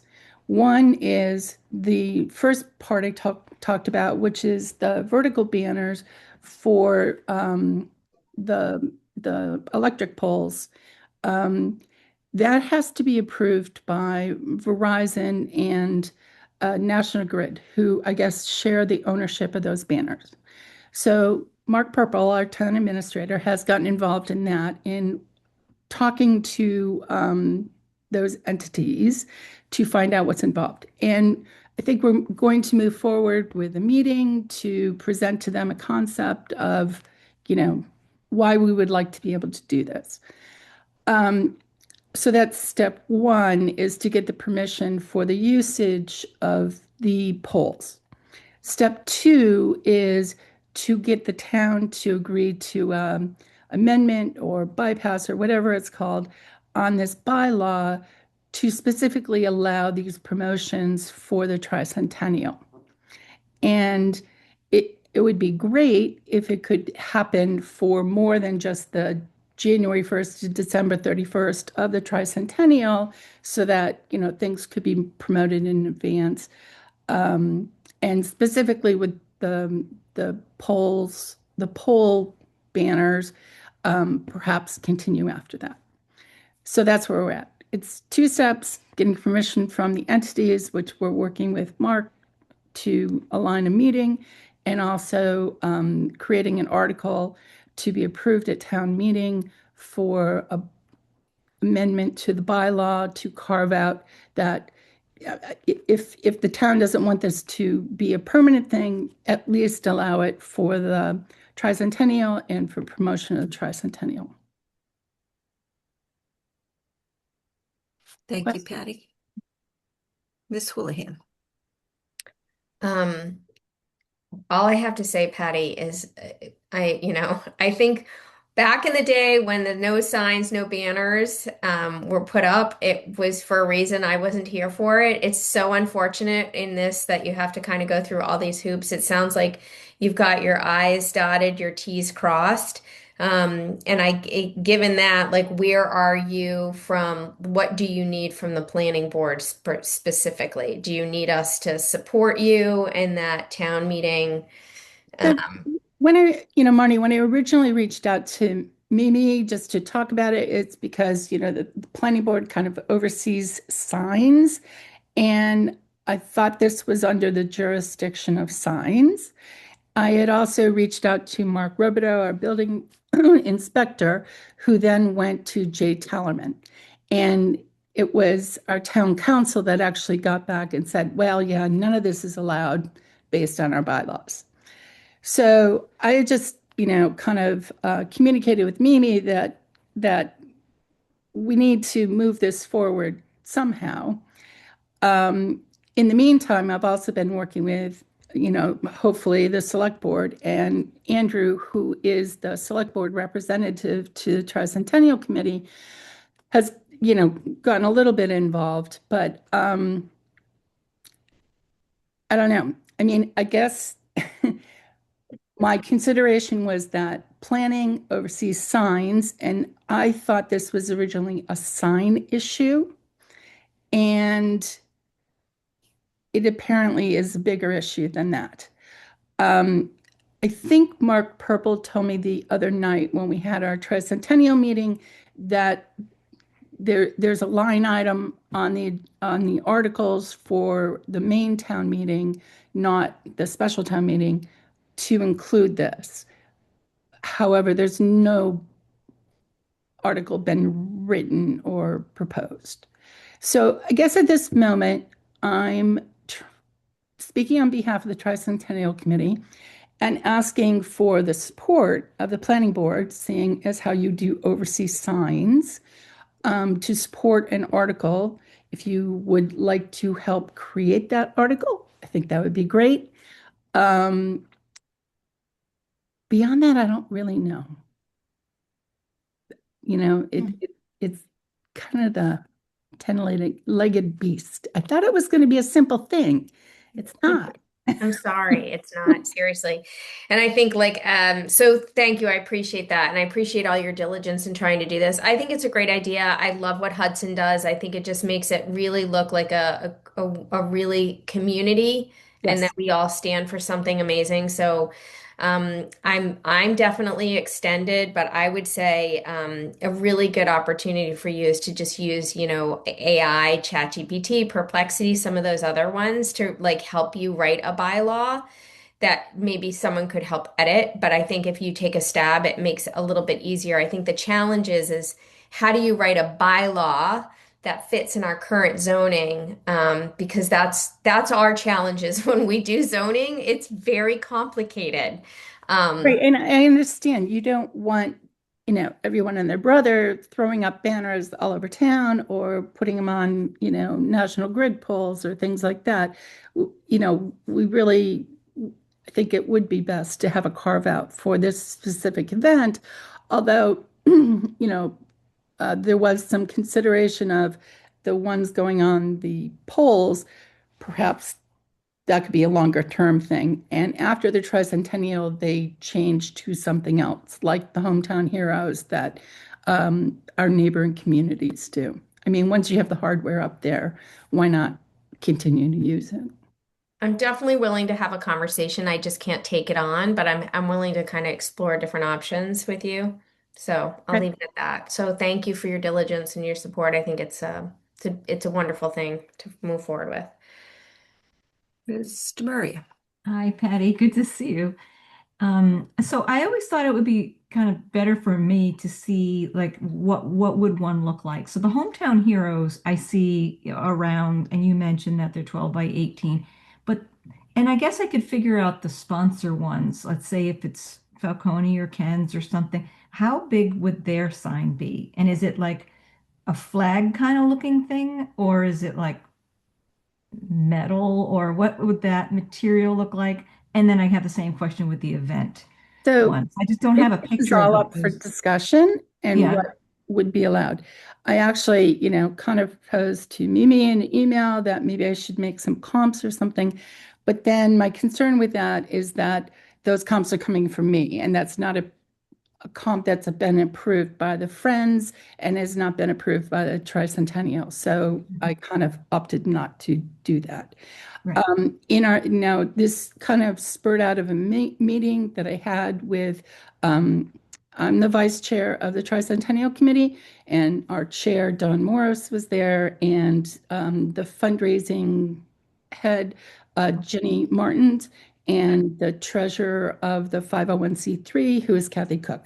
So it was a meeting of the four of us, and that's where this idea kind of came about. And the concept was, to promote the tricentennial in multiple ways and get awareness out, because we really do. We're a year out, but we do still feel that a lot of people don't know about it. So the fundraising committee was looking for the ones of the sponsorship. So we'd have to defer to them a little bit of what exactly they're looking for. I think the concept was a horizontal banner, the vinyl kind of banners, and, depending on the size of the property or the size of their sponsorship, perhaps, I'm not sure, but somewhere maybe, 10 feet wide by 3 feet tall. Okay, that's the sponsor one. And then how about the event, and where would the event ones go? Are they hanging, for example, in the middle of the street? Or are they No, on- I mean, again, well, that was proposed. I think that's a little probably excessive, but even, the way Jim Haggerty advertises the town meetings with temporary banners around town. I would love to see that kind of event sponsorship on some municipal property, like in front of the town hall or on Route 85 by the transfer station where there's a lot of traffic. Yeah, I mean, I have a little kind of pet peeve with the little flags along Main Street. I think we can step it up, and so I'd really like to see what you guys can do. So, I mean, I support you in that. I have to be honest with you, I read the hometown hero signs when I'm like in Marlboro, and it slows me down. And so just if you're making hometown heroes, don't put little tiny font, so everybody's trying to read it. There's that Hometown Heroes is actually I think it's a nationwide program. Is it really? And yeah, and those are actually sponsored. So, if you have a veteran in your family or something, you can sponsor one of those banners and you pay. And I'm not quite sure exactly who all the money goes to, but you pay to sponsor your family member or your neighbor or whatever on one of those flags. I mean, our concept was more like, maybe one flag is just the tricentennial logo. And then the next two are different historic photos, something from, some kind of historic image of Southborough with a date on it or, a one line of description on it. But again, that's just kind of the thing that has been thrown out there. That's not been decided by anybody. That's just, ideas that have been discussed. Yeah, and I mean that is like a simple visual that someone can relate to. Like that's Yes. our, Yeah, that's more our visual than reading. Yes. of Yeah, course. I'm not completely a fan of keeping it up permanently or semi-permanently afterwards. So I think, however, the bylaw gets written, I don't know whether that means it's up for the year and a half or or what is, or however long a period, and then it goes away. I wouldn't support keeping them up, permanently for another use because I think that actually adds some complexity. But in general, I support you, and I don't know how the bylaw would be written, to be honest. I have to give some thought to that. I agree. Yeah. Ms. Braccio. Good evening, Patty. Thank you for coming. I think this is a great discussion. I'm certainly supportive of bringing attention to such an important event. My question is actually, Karina, if there was a bylaw drafted, it would have to come before planning board, correct? For a public hearing, yes. For a public hearing. So it has to actually go to select board and then get referred to the planning board. So we could be looking at not even having a public hearing until potentially March. And that's if something got done fairly quickly, correct? Because it's what, 2 weeks or 2.5 weeks for it has to be posted? Yeah, it's 2 weeks. So okay. So our next meeting is February 23rd. So it would have to post the 16th and 9th. We would have to put it in the paper February 4th. We would have And to that would be post a saying legal ad. something would have to be drafted already. But wait, that's next week, right? Yeah. Yeah. Yeah. So if Right. it didn't make the 9th, but it made the meeting on the 23rd, potentially, it would be the On- 23rd in March. What is Oh, it? I was saying that was February 23rd. It would have to be to us. By the 16th? No, if it's going to be a public hearing on February 23rd, the ad is on February 16th, February 9th. We put it in the paper February 4th, which Yeah. is, okay, so the next meeting would be March 9th. And then we would need it by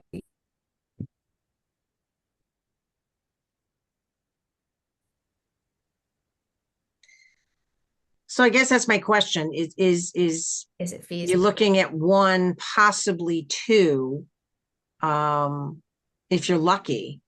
I don't even think you'd get two, because I don't know when the warrant's going to close. So, is that enough time? I guess that's kind of my question is this enough Right. time to get You something crafted, get it in the paper, get it on the March meeting? Oh, I'm sorry. I was muted the whole time I was talking. I'm sorry, Lisa. So Nope, go ahead. for February 23rd, it has to go in the paper on February 4th. So it's a 3.5 week time frame. The select board is meeting February 3rd to discuss many of these warrant articles, which we're hoping to have some of the other ones on there so they can refer them to us. So the select board has to refer articles to us. Is that for the, public is that for the special town meeting or the regular town meeting? It's for the regular And- town meeting.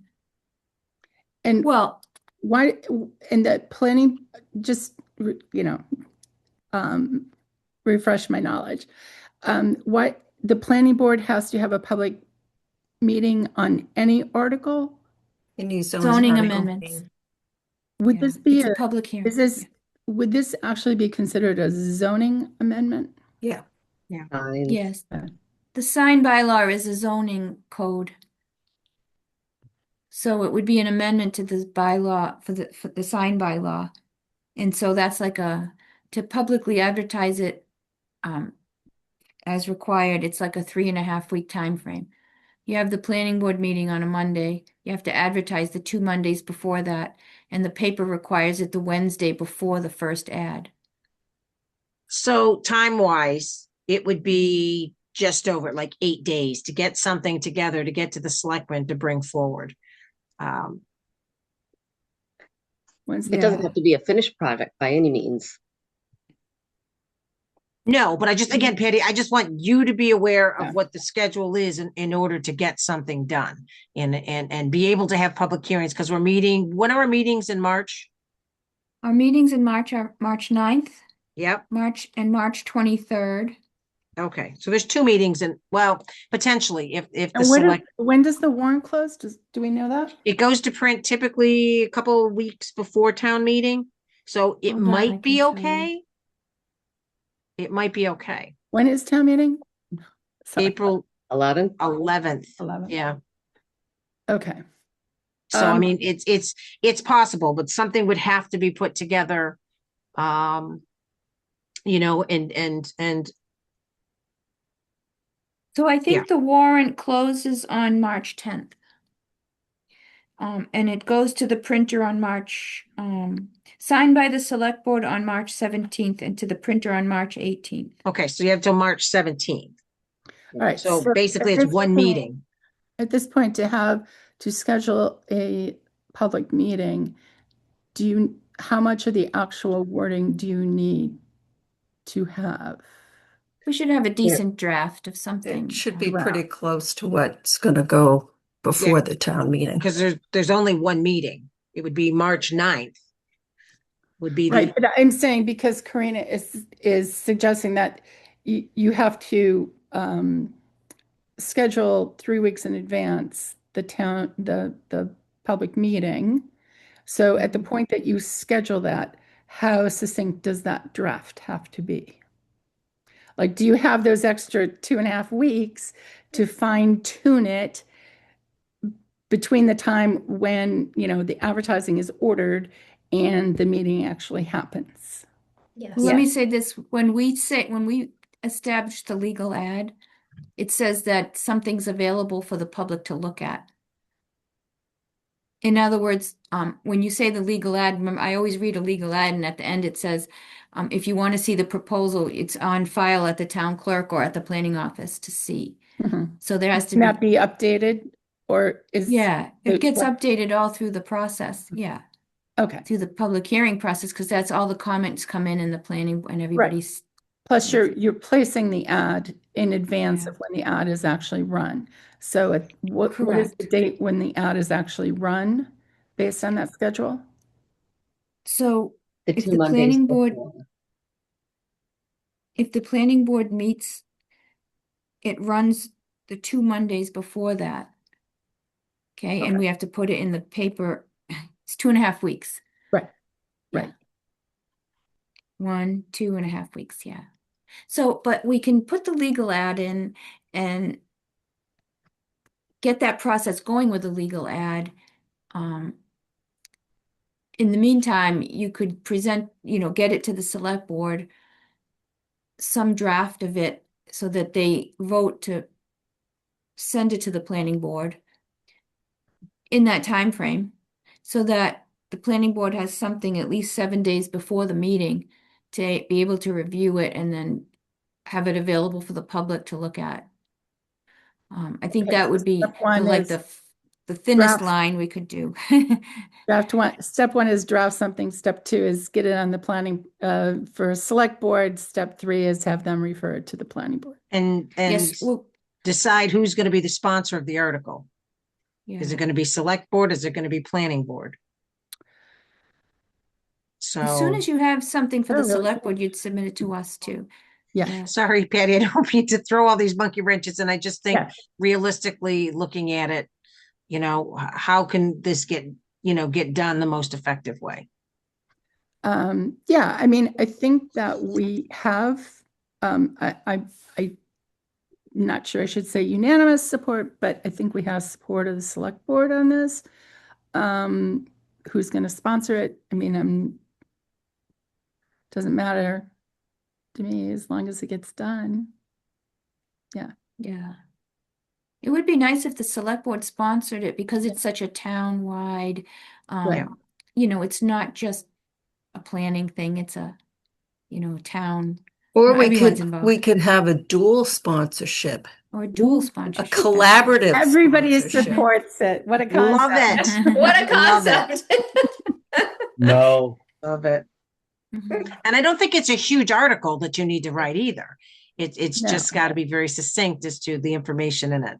Yeah. And nuanced. I think that's Nuanced. where you have to make Yes. sure you're not doing anything to the existing code. Absolutely. Okay. All right, that's all. You all Sorry. set, Lisa? Mr. Belknap. I support the idea. I think if we keep it temporary, it's great. If it's for the express purposes of the tricentennial, great. We can put a limit as to how far after the tricentennial they're up, so they're not up there forever, per Debbie's comment. I don't support a co-sponsor, even if it was a joke, because we need this fast, not slow. If we have multiple boards reviewing, all it's going to do is slow it down. I'm not kidding. I'm being serious here, right? And in terms of who sponsors it, planning board, select board, let's go with the board who currently right now has fewer articles to support because they have more time in their hands. That's it. So I guess my one question would be, why would you not support the ones, the banners that are going on the poles to remain past this time? I mean, it's not a huge investment, but there will be an investment in the hardware and the labor to install them. And there are plenty of other towns that use those. We're not talking about hundreds of these banners. It's not, we are not the size of Marlborough or Northborough who have them lining their streets. We're really only talking about a specific, the historic downtown area and maybe, like for Southfield, a little bit in each of the villages to represent the village. Like in Southfield, it might be the intersection of Corderville Road and Route 85. In Fayetteville, maybe somewhere along Central Street. I mean, we're not talking about them being plastered all over where it's an obstacle to driving. Patty, I'll say if I can go first, for me, it's a different purpose. So if you're having like Southborough 300, that's easily recognizable and it's definitely in support of what you're trying to do. But then there's what is the content of that thing afterwards and who controls it? Is it the hometown hero, or is it an advertisement for, the parade, or does it become, what does that thing become? I personally also don't happen to like the way they look. Just like I love the American flag, right? But I don't like seeing all those tiny little flags pinned onto the flag poles. I think it looks litter-like. It just looks like litter to me. This is like my own personal feeling. So I very much support it for the purpose, but I am somewhat afraid that if you leave it up, then it will take on a different meaning, and others will say, "Oh, I want to hang this sign for sale." That's one of the things, temporary sale signs that towns have trouble with. No, I'm not and talking other about things. Debbie. I'm not talking about the banners that the No, the sponsor- hometown or the. I was talking about I mean, Right. but those would be under control of the select board or something. I mean, you're not going to have individual companies advertising a sale. No, but who decides which veteran gets up there or what's the content of Well, that? if Like, I it think went we're to con- do with Hometown Heroes, I mean, that's a whole program. That Right, is right. its own entity. Could it be used for that? If you leave the hardware up, could it be used for that? Yes, conceivably, I would assume. I have not looked into that at all, but Yeah. I mean, that's just my feeling is it's just it's a different program. That's all. I happen not to like the way it looks. But that's just my opinion. Alan, what were you thinking? Because you had some similar thoughts. I know. I think if I don't, maybe I'm wrong. Patty, I don't think you're coming here to talk to us about how to advertise throughout the town beyond the tricentennial. I think you're coming here to talk about how can we promote awareness of the tricentennial. Few options. These are great. They lead up. They're posted well before. Perhaps they go a touch afterwards because we don't need to take them down the day that the tricentennial ends. But I think using the hardware for other kinds of advertising is beyond the purview of what you're asking for here. You're talking about this specific tricentennial, so let's talk about that. If anyone else wants to talk about advertising for something else, it's another person for another time.